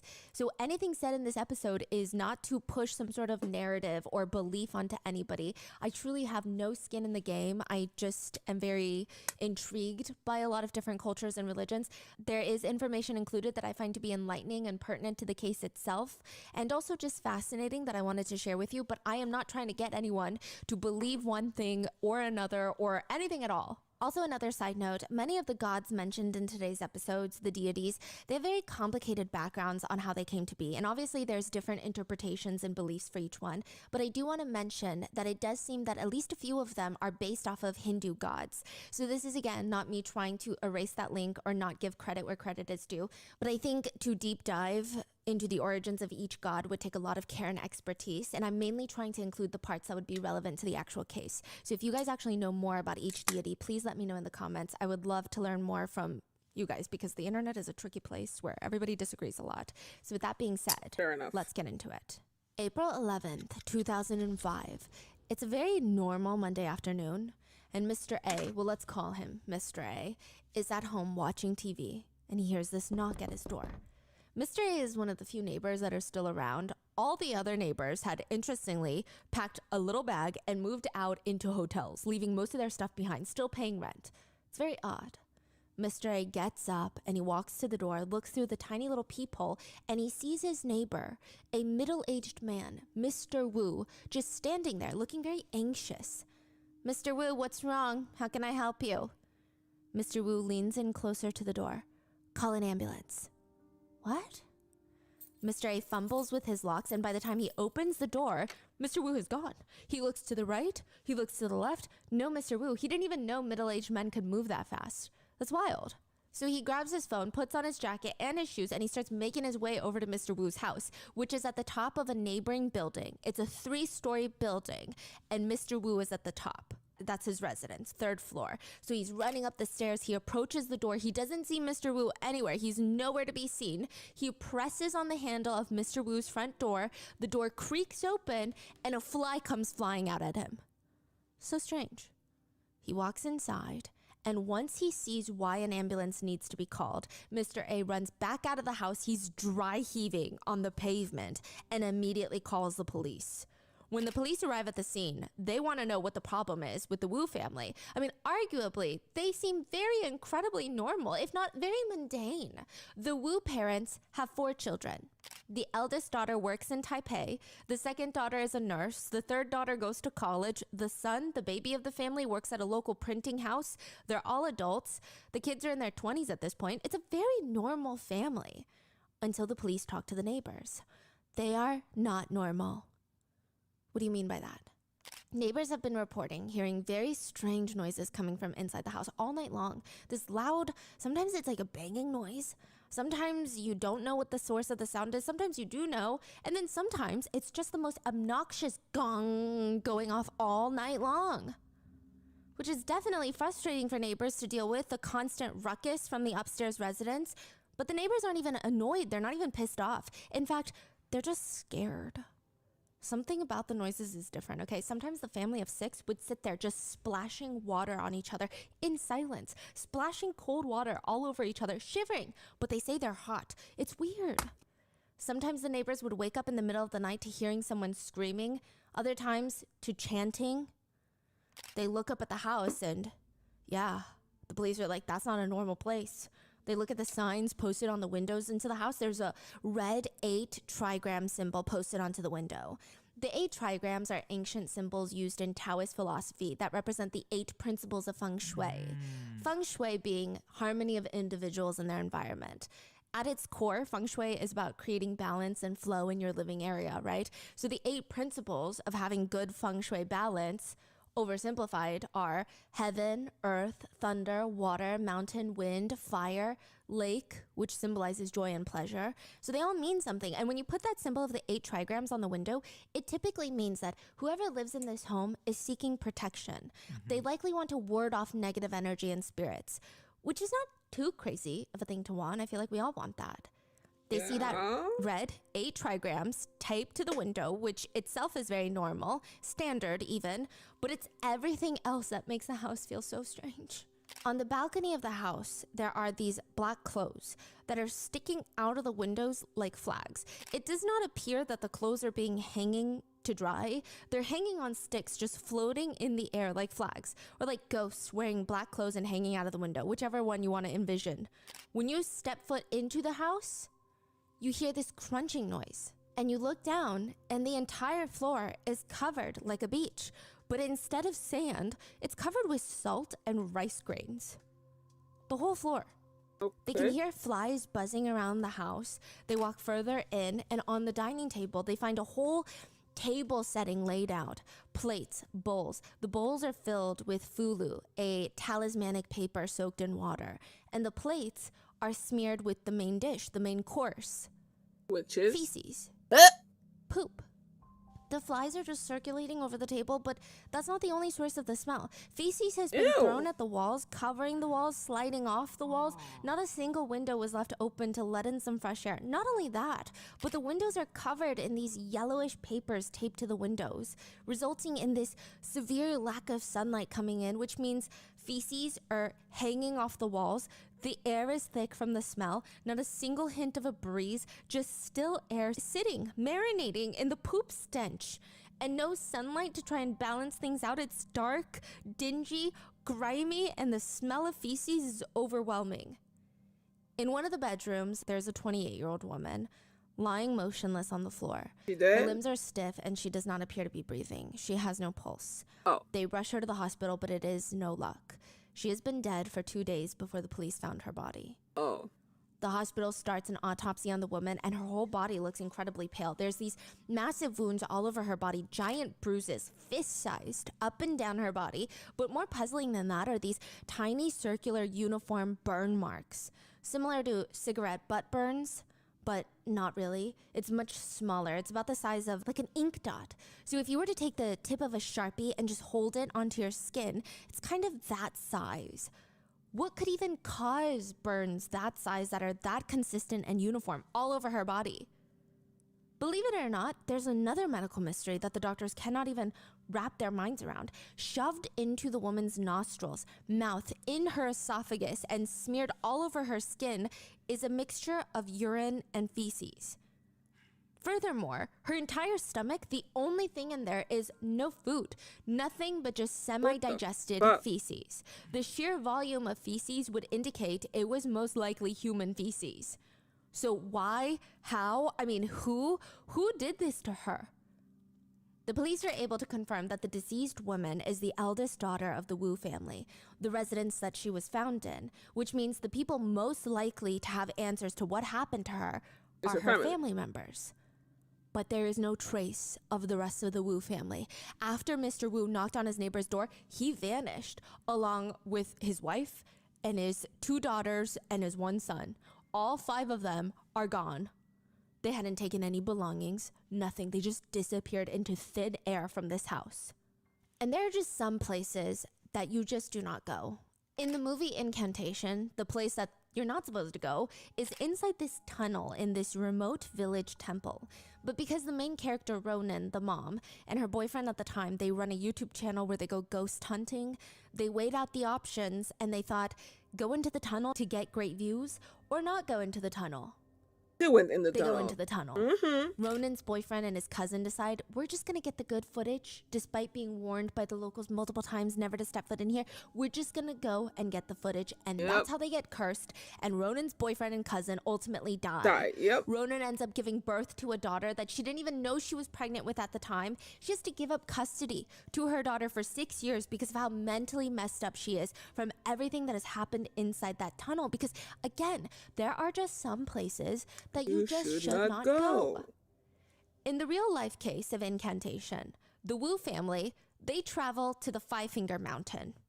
It's called the Five-Finger Mountain because the peak of the mountain has 5 prominent peaks. It looks like the ridges of the fingers of a hand. It's a natural landmark, but some people don't think it's the safest. Not just in terms of physical safety, but spiritually. I mean, in many folklore, mountains are considered sacred places that are inhabited by supernatural entities, which means, yeah, you can go there to get guidance from the good supernatural entities, but when there are entities, one might believe there must be good and bad. You can't just cherry pick.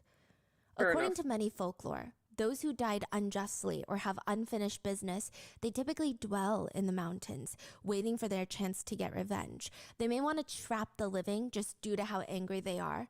And it's said that the path on the middle finger of the Five-Finger Mountain has the most negative energy. Many people experience and have reported feeling stuck. Physically, like they feel like they can move, but their legs won't move. They feel exhausted all of a sudden, drained, but not just, I'm a hiker, I'm tired.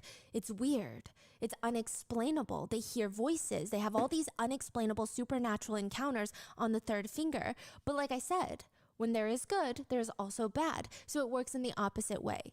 Meaning some people believe, no, if you go to the Five-Finger Mountain and you meditate, you're going to get amazing guidance to spiritual problems that you may be having. So the 3 Wu sisters are sent to the mountain for a month to meditate. This is the real life family. How are they supposed 3 to of survive? the sisters, so they have 3 daughters and 1 son. The 3 daughters are sent to the Five-Finger Mountain for an entire month to meditate at a local temple. Oh, so this is before the sister was dead. Yes. They need to use the power of meditation to drive out the demon inside of the eldest sister, the one that ends up dead. It's going to take at least a month. They're going to stay at the temple, and they are not to come back home until they are cleansed. I mean, it's not like the sisters really wanted to do this, but they don't really have a choice. Their lives were incredibly normal until it wasn't normal, and it all starts February 2005.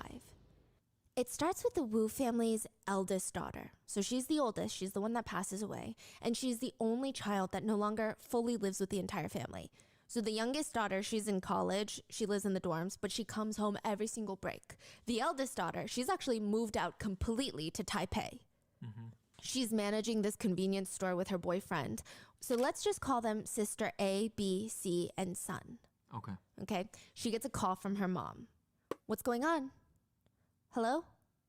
And the mom tells her, I'm very worried. I'm very concerned. I know that things have been happening over there with you. What do you mean? Sister A is confused. She's trying to figure out why her mom is freaking out, why she's saying, I know something's happened. Nothing has happened. I mean, absolutely nothing has happened. If something had happened, she would have called her right away. But her mom is just frantic. She's dead set that something weird is going to happen, or it's already happening and you just don't feel it. You just don't realize it. Sister A calms her mom down and she hangs up the phone thinking, okay, that was a little bit strange, but I think she's okay now. A few hours later, the door to the convenience store opens and it's her mom. The car ride to get from where her parents live on the south side of Taiwan to Taipei is a 4-hour-long drive. You just don't drop in and say hello. Her mom never does this. This is the type of visit that requires a lot of planning. You take the weekend off, you come to visit, you have an itinerary. So what the hell is mom doing here? Mrs. Wu tells her daughter, you need to come back to the family home immediately or else very bad things are going to happen to you. Listen, she must have a lot of faith in her mom because she grabs her things and just instantly leaves Taipei. She drops everything. She leaves work mid-shift to go with her mom. Interestingly enough, when she gets home, the energy in the family residence is quite happy.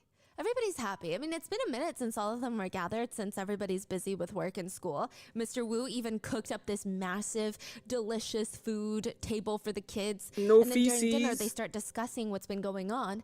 And the Wu family, like I said, consists of 3 daughters and 1 son.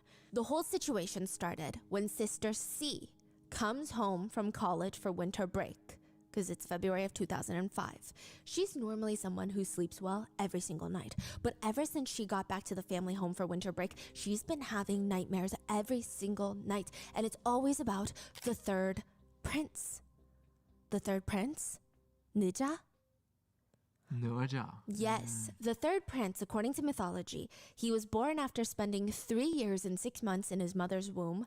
His mom was so sick of him in her 3 stomach that she years? would get frustrated and, quote, pound her stomach in anger for Bruh. such an extraordinary long pregnancy. And to make matters worse, when she finally gives birth to him, instead of a baby, a giant ball of flesh rolls out of her body. And her husband, the third prince's dad, witnesses all of this and is convinced that his wife just gave birth to a demon that needs to be extinguished. He grabs his sword, attacks the ball of flesh. It opens up and out comes a fully formed boy, the third prince, that can talk immediately out of the womb. Of course. Now you may be thinking, that's a pretty tough dad and son relationship to mend after your dad is he adamant the that you're a demon king? demon the second that you come into this world. But despite that, the third prince has a strong dedication to his family. The prince and his dad are known to fight all the time, but ultimately it seems like the third prince has a strong sense of filial piety. I mean, he is, at the end of the day, one to protect his family, which is why he is typically worshipped for protection of children and families and sometimes ensuring safe travels. The third prince deity is typically known as the patron god of children. In terms of worshipping deities, the third prince is not an intense one to worship, if that makes sense. It's just some deities are more fickle, some are more secretive than others, but the third prince, he sounds kind of chill. I mean, generally he prefers offerings, fruits, meats, nice. Duck meat he doesn't like because it's considered sacred to him, so you have to be very careful. He's also a teenage deity, so he really likes candies. And if you really want protection from the third prince, to just have a small statue of him is usually a good way to get it. He's a guardian deity, though. Keep this in mind. He's very protective. He's a protection god. Now, Sister C comes home from winter break, and every single night she's back in the family home. She's plagued with these nightmares, and she can't sleep now because she's terrified of her own dreams. The third prince is somehow popping up in her dreams, which makes it feel like somebody needs protection around here. She has these migraines throughout the day that make her drop to the floor with how intense it is. She's never had these before. She's supposed to be resting before school starts, so what is happening? Her parents suggest her to go to the temple. That's going to help get her soul back. Now, to give you some context, and again, a quick disclaimer, not everybody in Taiwan believes one thing or the other. Like, same with America, everybody has their own beliefs. And then you have people who are very extreme in their beliefs, and then some people who are a little bit more casual with it. I will say the Wu family is as extreme as it gets. They're very extreme with their beliefs. You're not going to see the extremity of their beliefs right now, but you'll see it escalate. So keep that in mind. They're like, you need to go to the temple and get your soul back. Some people believe that the soul can leave the body because of many different circumstances. We've kind of talked about this before with the microwave case. Remember? Yeah. Okay, yes. Yes, the soul leaves the body when there is some sort of trauma or shock, near-death experience, intense fear or pain, spiritual attack, sleep or dreaming. Sometimes souls will wander out of your body during sleep, and then when you wake up, your soul can't get in and your soul is lost. They say that you Like can in typically tell when Insidious. someone's soul has left their body. They suddenly have a very hard time recalling specific events. They might have memory loss, or they suddenly have weakened immune systems, and they just feel this emotional numbness. They look like they're zoning out all the time. It looks like they're missing a part of themselves because their soul is missing. That is what the Wu parents believe is happening to Sister C. They encourage her, go to the local temple. They can perform this soul calling ritual to bring your soul back home, back into your body. You gotta go. Sister C goes to the temple to get her soul back, which it does seem to work, but she ends up getting a lot more than what she asks for.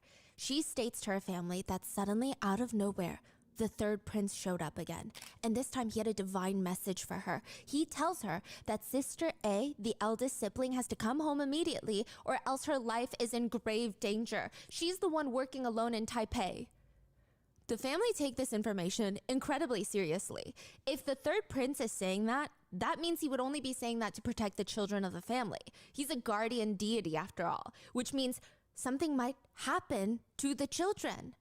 Even if the third prince didn't say anything to Sister C in the dream, the third prince even showing up in one's visions or dreams or sights typically symbolizes that the dreamer or someone close to the dreamer is in need of protection.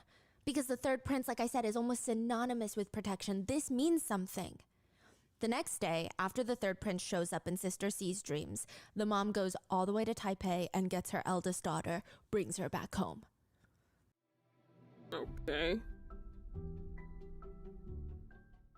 On my desk, I have this inch-thick daily planner. Actually, I recently went to South Korea and got some RM researchers' planners as souvenir gifts as well.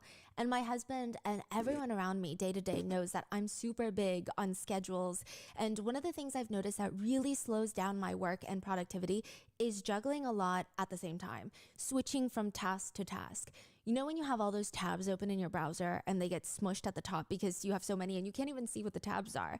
I used to just have a bunch of tabs open on top of research and work tabs. When writing emails, I will scroll through synonyms, trying to find a word that matches or a phrase that fits the tone that I'm looking for, which is professional yet friendly. And then 30 minutes go by and I'm still staring at the same email draft. Even with my schedule and my planner, I always found myself wasting unnecessary time writing and worrying about emails when really I don't have to. Not anymore. Grammarly provides relevant suggestions in real time that help me slash the time spent proofreading and revising. With Grammarly as your AI writing partner, you can stay focused and get through your work faster with relevant real-time suggestions wherever you write and whatever you write. Grammarly helps you with any writing, from brainstorming to sounding more confident and persuasive at work. Personally, my favorite part is that I don't have to use a third-party app or switch between browsers because Grammarly seamlessly integrates itself into my daily browsers without compromising my data and personal information. In fact, Grammarly works across more than 500,000 apps and websites. Grammarly has helped professionals do more with their writing for 15 years, and 93% of professionals report that Grammarly helps them get more work done. Experience the gold standard of responsible AI with their enterprise-grade security and a business model that doesn't sell your data. Get more done with Grammarly. Download Grammarly for free at grammarly.com/podcast. That's grammarly.com/podcast.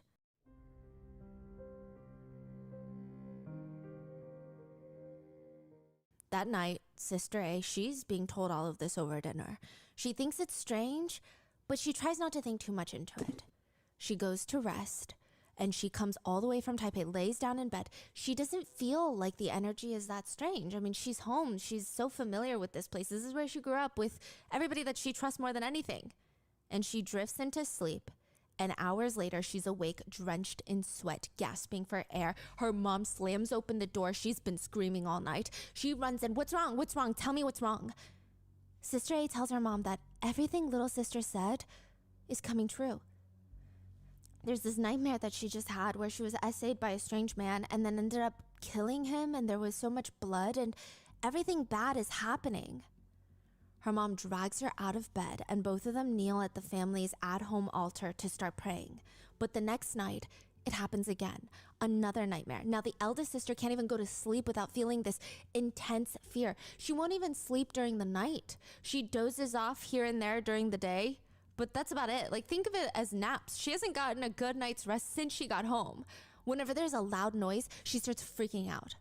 If someone is talking in a pitch higher than an inside standard voice, she freaks out.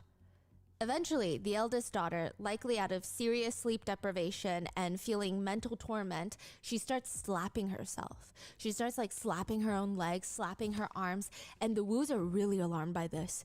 They drag her to the temple where the youngest had gotten her soul back. And the parents tell the ones that run the temple, they think they know why this is happening right now. We understand why. Okay, so the family thinks the reasoning of all of this is because they moved the third prince statue in their house. So way before he showed up in Sister C's dreams, the third prince had his own altar at the Wu family house. They worshipped the third prince. But a while back, they had gone to a different temple, and with some guidance, one of the mediums there told the Wu family that their family situation seems unclean. He was very ominous about it. He didn't give them much more information. So the Wu parents, being firm believers, they start getting paranoid. They ask him to come to their house to exorcise the evil spirits that's making the residents unclean. And while they're exorcising the place, they move the statue. They move the altar of the third prince to a new location inside the house, but maybe they shouldn't have done that. Maybe that messed with the protection of the house somehow and made it so that another entity could enter, like a non-protective entity could enter their home.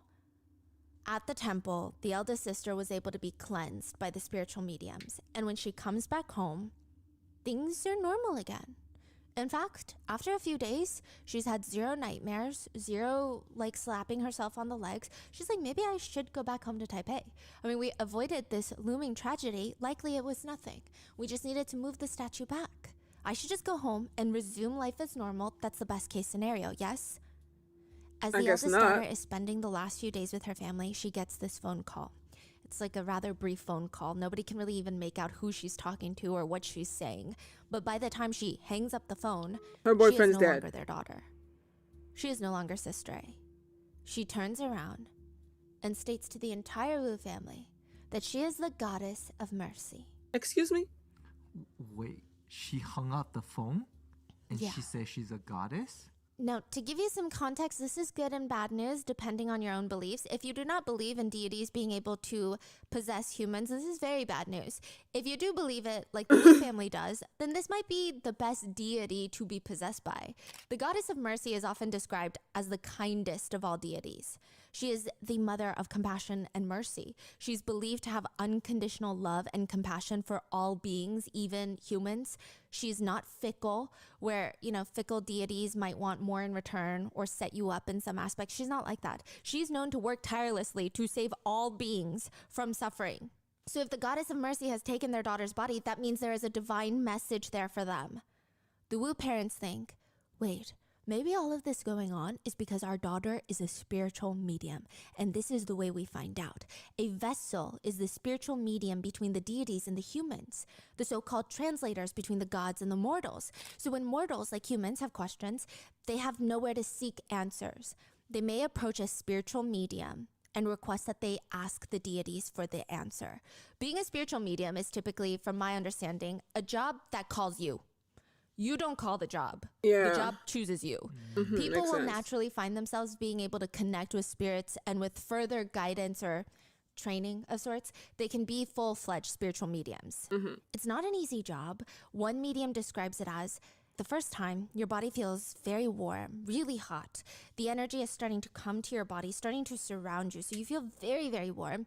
Within the first 5-10 minutes, the energy starts slowly coming, and within that time, you'll know the energy belongs to which deity and what they are here for and what purpose. During the possession, you won't know what's happening until you wake up. Then you'll feel very tired afterwards. It's a lifetime commitment being a medium. It's very exhausting. Which, side note, there's actually a lot of harm when it comes to being a spiritual medium. One of the key components is, for I'm sure many reasons, spiritual mediums will feel the need to harm themselves. So while they're being the vessel for the deity, a lot of the times they'll write these talismanic papers. So these charms on a piece of paper that you take for protection. Yes. And they will use the blood from their tongue. So a lot of the times they'll cut their tongue and use the blood to write. But they don't feel pain when they're in this state, they say. They'll even pin flags to their skin. So you know those wooden skewers that you grill things on? I don't know if it's those that are used precisely, but that's about how thick they are. Some of the spiritual mediums will pin flags onto their back. They will pinch a piece of their lower back skin, stab the skewer into their flesh, and have it standing upright so that the flag is near their necks. And they'll pin like 5 of them, so they have 5 flags pinned into their backs. See, I've seen that visual, but I didn't know they stab into themselves. Yes, and then they will stab skewers through their mouth, like metal bars through their mouth. It's said that that's kind of proving to the mortals that they are a vessel, because it's very difficult to do that. It's said that spiritual mediums don't feel any pain when they're possessed by gods or spirits, and for that same reason, they tend to heal quickly and without infection. So it's a lot. Some spiritual mediums will stab their stomachs with sewing needles when they're in a trance. They'll even pierce a full metal needle through one cheek to the other, like I said. I mean, some of them have whips with needles, and in their trances, they will begin whipping themselves. One spiritual medium says, I believe it's a way the deities protect the medium by helping them not feel pain during the rituals. It's also a way that the deities show their powers to us humans. The Wu family thought for a moment, maybe this is what's happening to Sister A, their eldest, because she's banging her head up against the walls, the tables. She's using her nails to dig into her face, scratching her skin off. Her whole body looks like it's being covered in bruises now. It's like she has this crazy superhuman strength, and in order to even get her to stop, they have to tie her down with ropes, just running a rope around her until she can't even move an inch. Wait, so she's saying that she has been possessed By the goddess of mercy. and she is keep harming herself. Yes. The parents look at each other because at first they thought maybe our daughter is a spiritual medium, but this is not the goddess of mercy inside their little girl. Yeah. This feels like something else. Yeah. This feels like a demon. Sister A's eyes look different. I mean, they say that she starts laughing, but having these eerie bursts of laughter that sound very maniacal, and she starts dancing around her siblings, almost like she's taunting them. I am the goddess of mercy, here to quell the chaos and eliminate adversity for you. That night, the 6 of them are back on their knees in front of their ancestral tablets, their altars, praying. Another sleepless night, trying to figure out what is going on. This is when they decide, this is no ordinary possession, which means they cannot have an ordinary solution. They must go to the Five-Finger Mountain and get rid of the evil spirits for a singular month. So while the 3 sisters are gone, the Wu parents and the youngest son are left at home, alone. They decide, we need to cleanse this place before the sisters come back, because if they come back and the demons are still in this house, what is the point of them being gone for a month? According to masters of spirits, they say someone's front door can tell you a lot about what's going on inside that home. The front door is a very important boundary between the outside world and the safety of the home. It's the critical line between the two realms, the outside world and the inner sanctuary. It's a physical entrance, but it also has an energy border, if you will. Now, this is not an attempt to be dramatic about a literal front door. Historically, there are households that would perform sacrificial rituals to door spirits. That's what they're called, to make sure that their doors are properly managed and well protected. There's door deities that are supposed to help guard against evil influences, but they can't be so stubborn and not letting anything into your front door, because then you're not going to get wealth and good fortune either. So it's a very tricky balance. You don't want to piss off the door deities. Yeah, in China, you will see like they put almost like a painting, stick one on each door. So there are 2 of them to help you guard the doors. Yes. You know? So people will do rituals for them. And like rituals, I'm not talking weird rituals. Like they'll just offer fruits and stuff. Now, right upon entering the Wu family house, the master that they've invited to cleanse the entire residence sees a fox spirit standing guard at the door. That's what he says. Now, seeing any sort of spirit at anybody's front door is a very worrisome sign, let alone a fox. He said a fox spirit typically is a symbol of chaos. Foxes are sly. They're mischievous little creatures. They like to get into all the little naughty things. There are some that believe foxes can predict disasters. They can tell when there's impending doom coming. So to see one at the front door, that's not a good look. But that's not even the main problem with foxes. Foxes are known to feed off of human vitality. In Taiwanese folklore, there's a tale of a village where young men kept falling mysteriously ill. Nobody knew what the problem was. They all ate different things. They're all drinking water from different streams. There's no reason for all of them to be sick. Is it the air? And the women were surprisingly fine. It was later discovered that a family of female fox spirits had taken residence nearby, and the female foxes were seducing and draining the men's vitality. Foxes may be here to cause chaos or to symbolize impending doom or to slowly suck the life out of the residents of the house. Not always, but that's how the master interprets this fox. Now, if it was just the fox standing at the front door, maybe the family would have been fine. But the master tells them, this is a house full of fierce demons. If you live here for too long, you will definitely be eaten up. You will be possessed. There's no way around it. As he's told to go further into the house, he keeps shaking his head no and starts walking out of the house. The master just tries to leave. Like, he U-turns after a few steps into the Wu residence, and Mrs. Wu, the mom, is not having it. She paid a pretty penny for this man to come into her home. He's going to tell her what's wrong, and he's going to fix it. Feng Shui, at its core, like I said, is making sure your home feels harmonious. It really depends on how deeply someone wants to take it. Some just take it purely as usage and design purposes. Yes, using a too large coffee table with sharp corners that you bang your leg against could be bad feng shui, but it's also just like a really bad design element. Or others take it a bit more seriously. Certain plants, certain placement of furniture beyond design elements either bring positive or negative energy into the home. You don't want too much pieces of furniture with sharp corners, sharp edges, because it's a different type of energy that you're welcoming in. For example, some common feng shui tips: don't keep broken items around in your home. Either fix it or get rid of it. Broken items carry broken, disrupted, chaotic energy. Don't keep the toilet lid open when you're not using it. Open toilets are thought to drain wealth and positive energy. Damn, mine is always closed and I'm still directly broke. facing the bed. It's said that not only does it disturb sleep, it potentially invites a third party into your marriage. Or place your desk in a position where it faces the office door, but it's not directly in line with it. If you're directly in line with it, any and all energy coming into the office, you will impact your work with. But you want to be able to see the door without being directly in line with the door, because you want to see the opportunities that are coming your way. You need a clear line of sight. But you could take it even a step further. And the belief is that feng shui can impact the kind of spirits that come into your home. The house they live in is positioned in a way where the sun does not come in.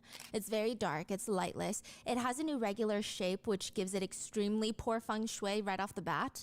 It's a house that basically invites the ghosts in.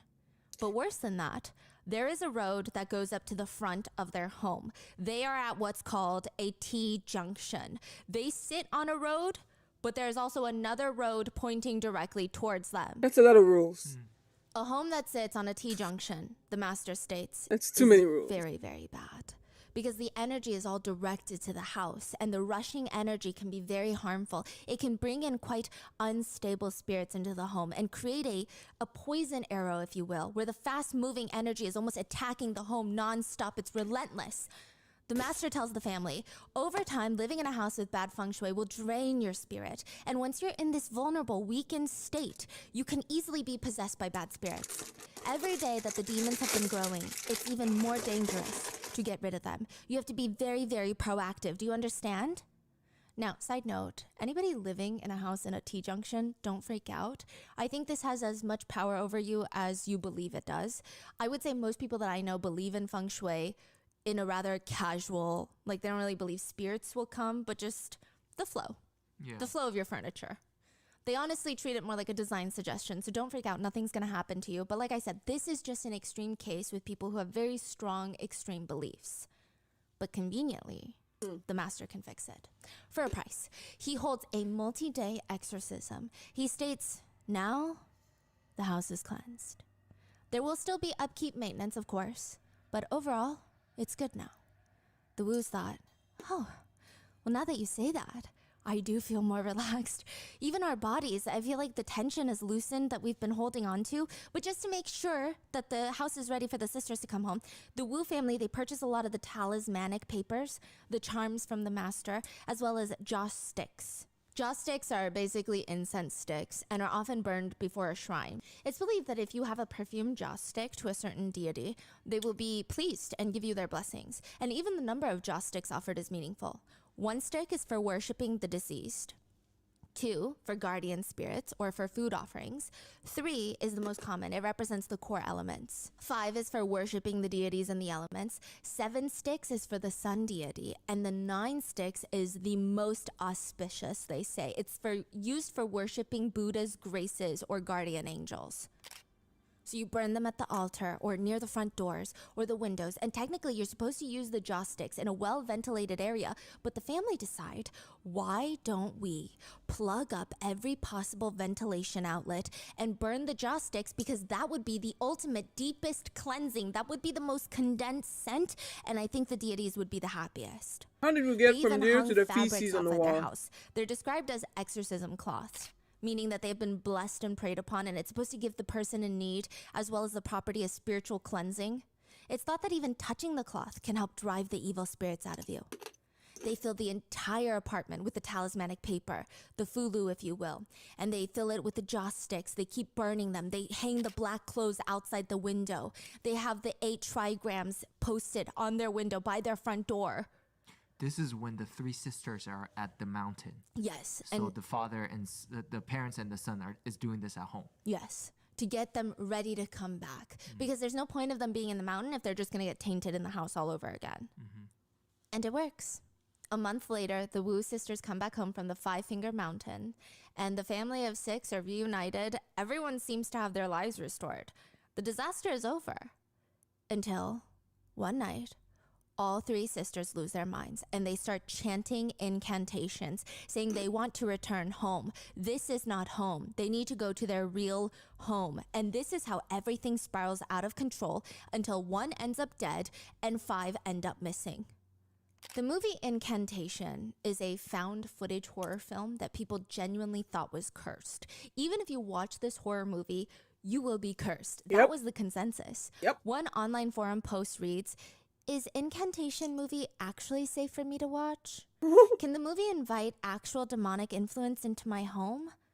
Viewers have reported feeling cursed after watching the movie. They say, "I just watched Incantation last night. I said the chant like 20 times. Power went out a couple minutes later. I've never been so scared in my whole adult life." Why would you do the chant in the fucking Another comment movie? reads, "Just watch Incantation. I'm so freaking cursed now." I don't know. I think this ignore movie just every literally time the cursed chant me. would come in. I would close The my movie eyes. Incantation explores the idea of a shared curse, meaning just by watching the movie, by seeing the footage and repeating the incantation in the movie, you now share the curse. The movie tricks you into staring at this symbol. The main character tells the audience, because it's found footage, it's like she's vlogging. She tells the audience that the symbol is for blessings. She asks the audience to help save her daughter from the curse by chanting the incantation together. And she thanks everyone by wishing her daughter blessings so that she can be cured. But the truth of the movie is, the symbol, the incantation, all of it is a curse. The mother has asked the audience to repeat these things because she knows they are a curse so that they can take the burden of the curse away from her daughter. They can share the curse with the audience. Wow. In the real life case, there is also a shared curse. It is that of shared delusion, collective psychosis of the entire family. Yeah, that makes sense. So after getting back from the mountain, the 3 sisters start losing their minds. The family's gathered in the living room. The parents and the son are trying to figure out what to do, how to help the sisters, and also why are all 3 of them losing their minds? Why are they all possessed all of a sudden? They're burning more joss sticks, chanting more incantations to get rid of the spirits inside their family members. And it's in the middle of all of this that the dad turns to the rest of the family and he announces, "I am the Jade Emperor." Oh my god. Right. The Jade Emperor is a celestial ruler of heaven. He has supreme sovereignty over all the deities, immortals, and humans. He's the one, if you remember from our Baby Garden episode, the Chinese zodiac animals were all in a race. He's the one that organized the race.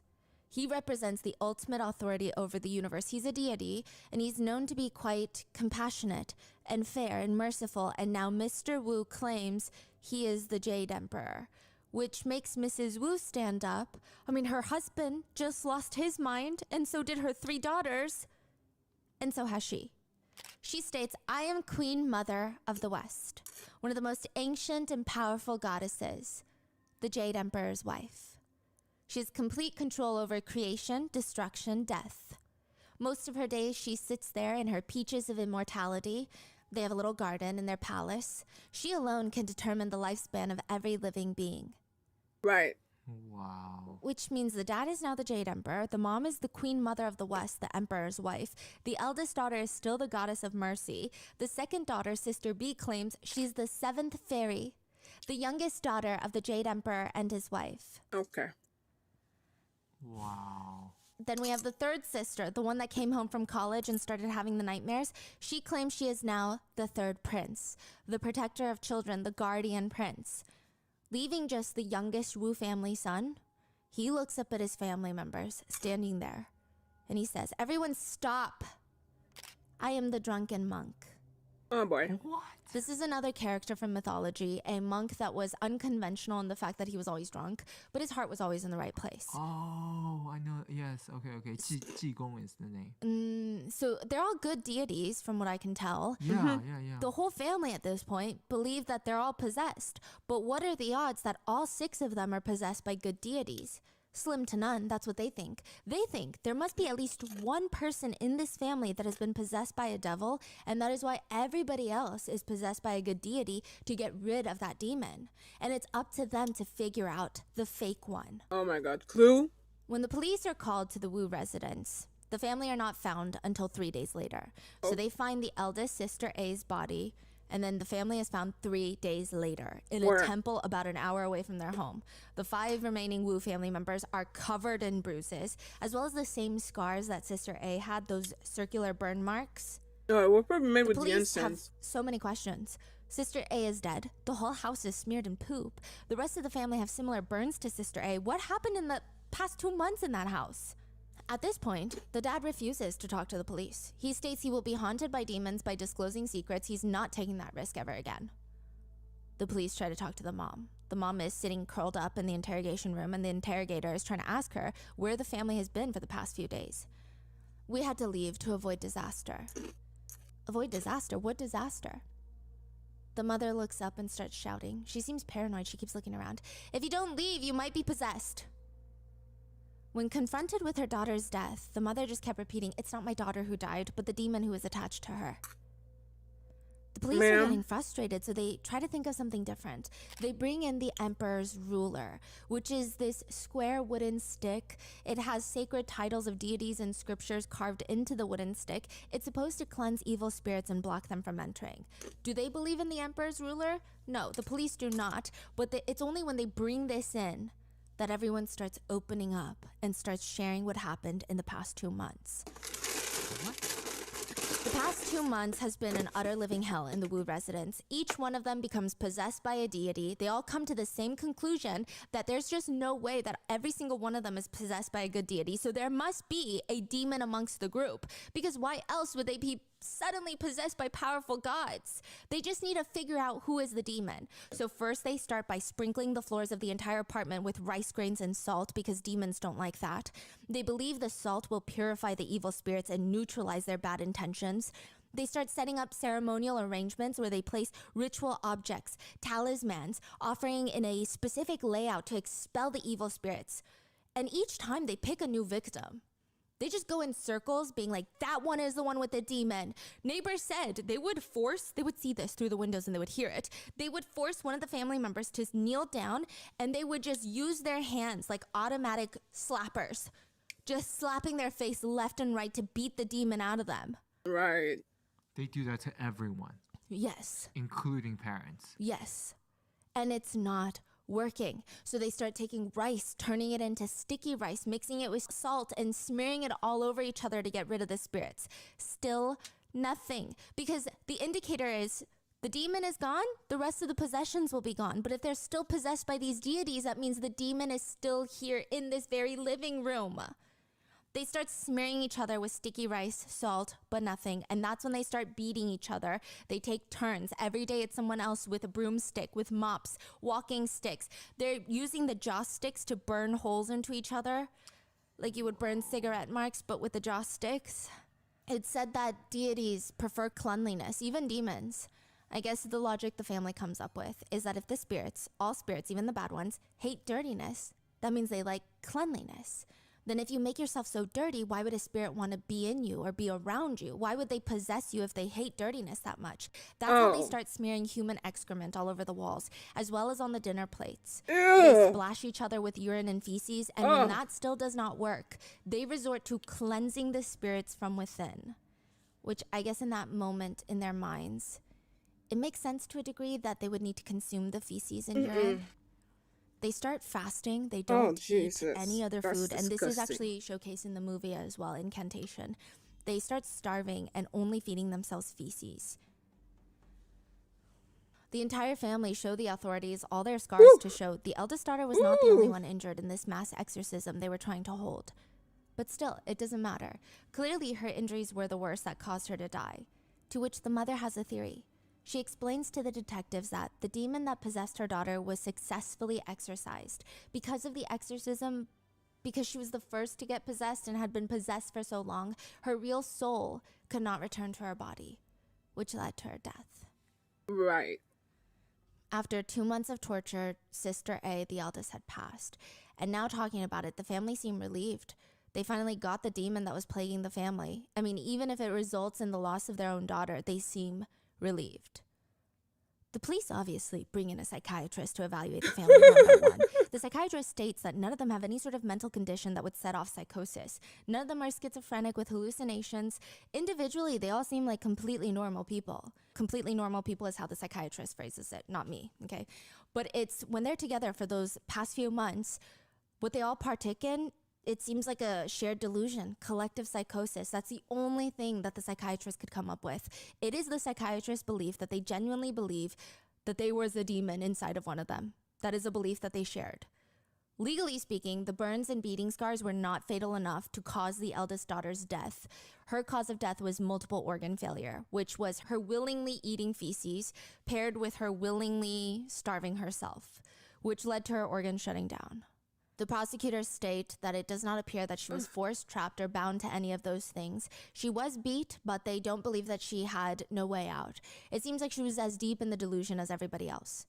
The family members were initially charged and found not guilty of murder. Their exorcism did not directly result in her death. They were charged with then the crime of abandoning a corpse after death, but it does not appear that any of them served any jail time. Basically, Okay. they do believe this is the actual event. Like, they all kind of felt like they were possessed, and that was the truth. And a lot of people who know the family for, I mean, as long as they've been around, they said that they are especially superstitious. They are probably as extreme as it gets. So it's not out of nowhere it happened. It seems like it's ingrained in them. They had this very long-term belief in these types of things. Yeah. And just like that, after this, the family goes back to living normally. No possessions, which has sparked a lot of people to come up with their own theories, because how can they just suddenly go back to normal? Some netizens believe that they were actually possessed by spirits, and now that the demon spirit is gone, the family has naturally returned back to normal. Some neighbors believe this to be true because after the eldest daughter's death, all of them start donating money to the family to exorcise the spirits of the eldest daughter from the house, once and for all. They're like, because your daughter died in here, you need to exorcise the house all over again. So some of these people have very firm beliefs that this is genuinely what happened. Okay. Some argued one of the biggest problems here is that the family enshrined many different statues of gods at the same time, which means the gods had to compete for the incense they believe in, which then caused them to go after family members to try and gain more power in the home. One netizen comments, they were all possessed by evil spirits and demons, and that's why this happened. Then you have most people who believe they were in a shared psychosis, a shared delusion. I would say that, yeah, the family was entranced, just not by demons. Yeah. One source states that the local psychiatrist actually believes the family to have been a state of mass hysteria. They state a lot of people might find it hard to believe considering how few of the family members were in the medical field. So 2 of them were studying to be nurses. One of them was already a nurse, the daughters. But the family has always been very superstitious. So that, coupled with sleep deprivation, lack of food and water, the repetition of praying at the altars, one netizen comment reads, "The whole family is sick. Sometimes being too superstitious is also a disease." Another one comments, "I once heard a Taoist priest say, if you feel something strange about your body, please see a doctor first. If you still don't feel well, then you come to us for treatment." That's sound So they're advice. saying, I mean, this is a very real belief and a lot of people honor it, but this is just so extreme. Another netizen writes, "There is nothing wrong with the faith itself. It can be a spiritual substance, but excessive superstition is a huge mistake." One netizen agrees, writing, "Faith should lead people to the right path and bring peace of mind, rather than causing trouble to others or even harming themselves or others." Another group of people believe, yes, they were in a state of mass hysteria, but it was brought on by a bad master. They likely went to a public temple in the mountain in the woods, the Five Finger Mountain, where they think that maybe they had run into someone who does not practice these types of things well. Someone who perhaps wants a lot of money and sees this as an opportunity, a family who is so distraught by even just a few nightmares, he starts implanting all these crazy ideas into the sisters' minds Oh. before they leave. Okay. Likely the master never thought it would spiral into something like this, but it did. Then you have another group of people that think, well, aside from superstitions, let's put aside mass hysteria, some people are even more cynical of people, and they think that the family from day one wanted to kill the eldest daughter. Whoa. Or at least the parents did. They tricked the other children into believing the superstition so that they could get the job done. There's really no proof behind this at all. I mean, there's no proof behind any of these theories or anything at all in this case, but they think, what if it's an expertly planned murder by the family to get rid of the eldest daughter for whatever reason? Other netizens point out how it's convenient and interesting that the family comes back to their senses after the eldest daughter's death and they're never possessed again. I would say that's a little why would they tricky, kill but her? That's a belief that What is would be the floating out there. reason? And lastly, a good chunk of people believe, yeah, it could also just be mold poisoning. They're saying that the apartment that they lived in was a little bit older, it was a little bit more rundown, and Taiwan being near water, things get moldy. It's a very tropical climate. Yeah, it's very humid during summer. So people are saying it could have been some sort of toxic substance in the house. Has anybody looked into that? And they're not getting ventilation because they're closing up all the windows. They're getting sleep deprived. It could definitely be mold poisoning. Yeah. True. So there's a lot of discourse about all of that, but that's the case. That's it. They just went on to live the rest of their lives. Nobody has really heard from them since. To the point where people are like, this feels like an urban legend. So the movie was inspired by this case, Yes, or inspired by the case. It's definitely Really? different than what I just heard. Yeah, and there's a lot of discourse about the movie as well, Incantation. I think it's very interesting. So some netizens have stated the message of the film is brilliant because they state it's a replication of religion and spiritual beliefs in a movie form. So if you believe in a spiritual belief or a religion in real life, right, it becomes more real to you. So same with the movie. They're saying if you say these incantations and you are a little bit more superstitious, then you're going to believe you are cursed. The fact that So people it actually really said them is out loud is fascinating. stupid. That's what people say. I don't know, okay? They state that the fact that everyone is in a theater chanting this terrifying curse, you could go one or the other way with it. You could go home thinking you've been cursed, or you could realize, wow, it no longer holds power. Because when all of us are It's chanting it, psychological. nothing happened. Yeah. So there's also this discourse of a lot of these things feel very individual based. Like nobody wants to be individually cursed. But when they're doing it in a group, it feels like a crazy fun human experience activity. I mean, I don't wouldn't say know. crazy fun, but see, even like the this whole case, I just feel like as someone who's not very spiritual, it feels like, let's say the family, everything they said was true. It just feels like they're very open to suggestions. So it started with a dream, and then they believed it and they act upon it. Yep. And then they feel like the eldest daughter feel like, oh, she is possessed. And then she start having dreams, and then they took action, and then they feel like things are better. But then like something else happened. So everything's like suggestion, and then Yes. they all lost their mind. Oh, and just another quick disclaimer. Religion and like spiritual practices are different. I keep grouping religion into it because a lot of people in Taiwan consider it a religion. Some people consider it more so like a folk religion that they practice. Some consider it like a full-blown religion, so that's why. But I do think it's very interesting because I'm not a very spiritual person, but I am incredibly superstitious. And I think I force myself not to go down that path because what you were saying once you know something, you start spiraling. So I feel like if I were to talk to someone who could spiritually tell me my future or how I behave, it would just be living in my head. You're more Suggestible. You're more Understandable. suggestible. Like So suggestible. yeah, you will start see things and feel things and Yes. think about these things like constantly in your head. Because I know a lot of people might look at the family and think, wow, this is so dumb. But I can't even do that because I think I'm a little bit more suggestible than most people. So I feel like if I were really in that situation and I grew up in that environment with my family believing in all of this so strongly, especially parents believing it, those are your guidance figures. So it's very interesting.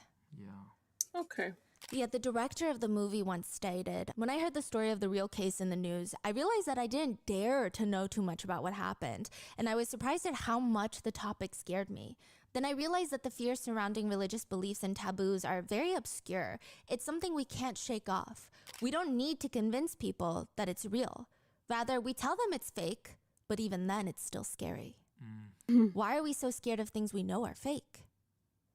So he's not saying the religion is fake, but the movie itself is fake. He's saying all the incantations, the symbols, they made up.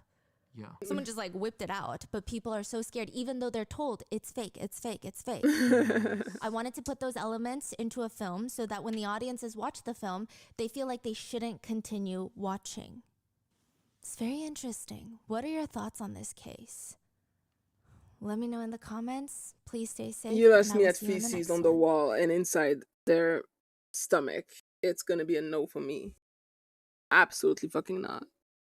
Disgusting. All right. Cool. My makeup is done. I'm ready for the gaming portion of my stream. So I'm gonna do that, but first I'm gonna go grab a snack. As usual, I'm gonna end this stream and I shall come back after my snack. Right.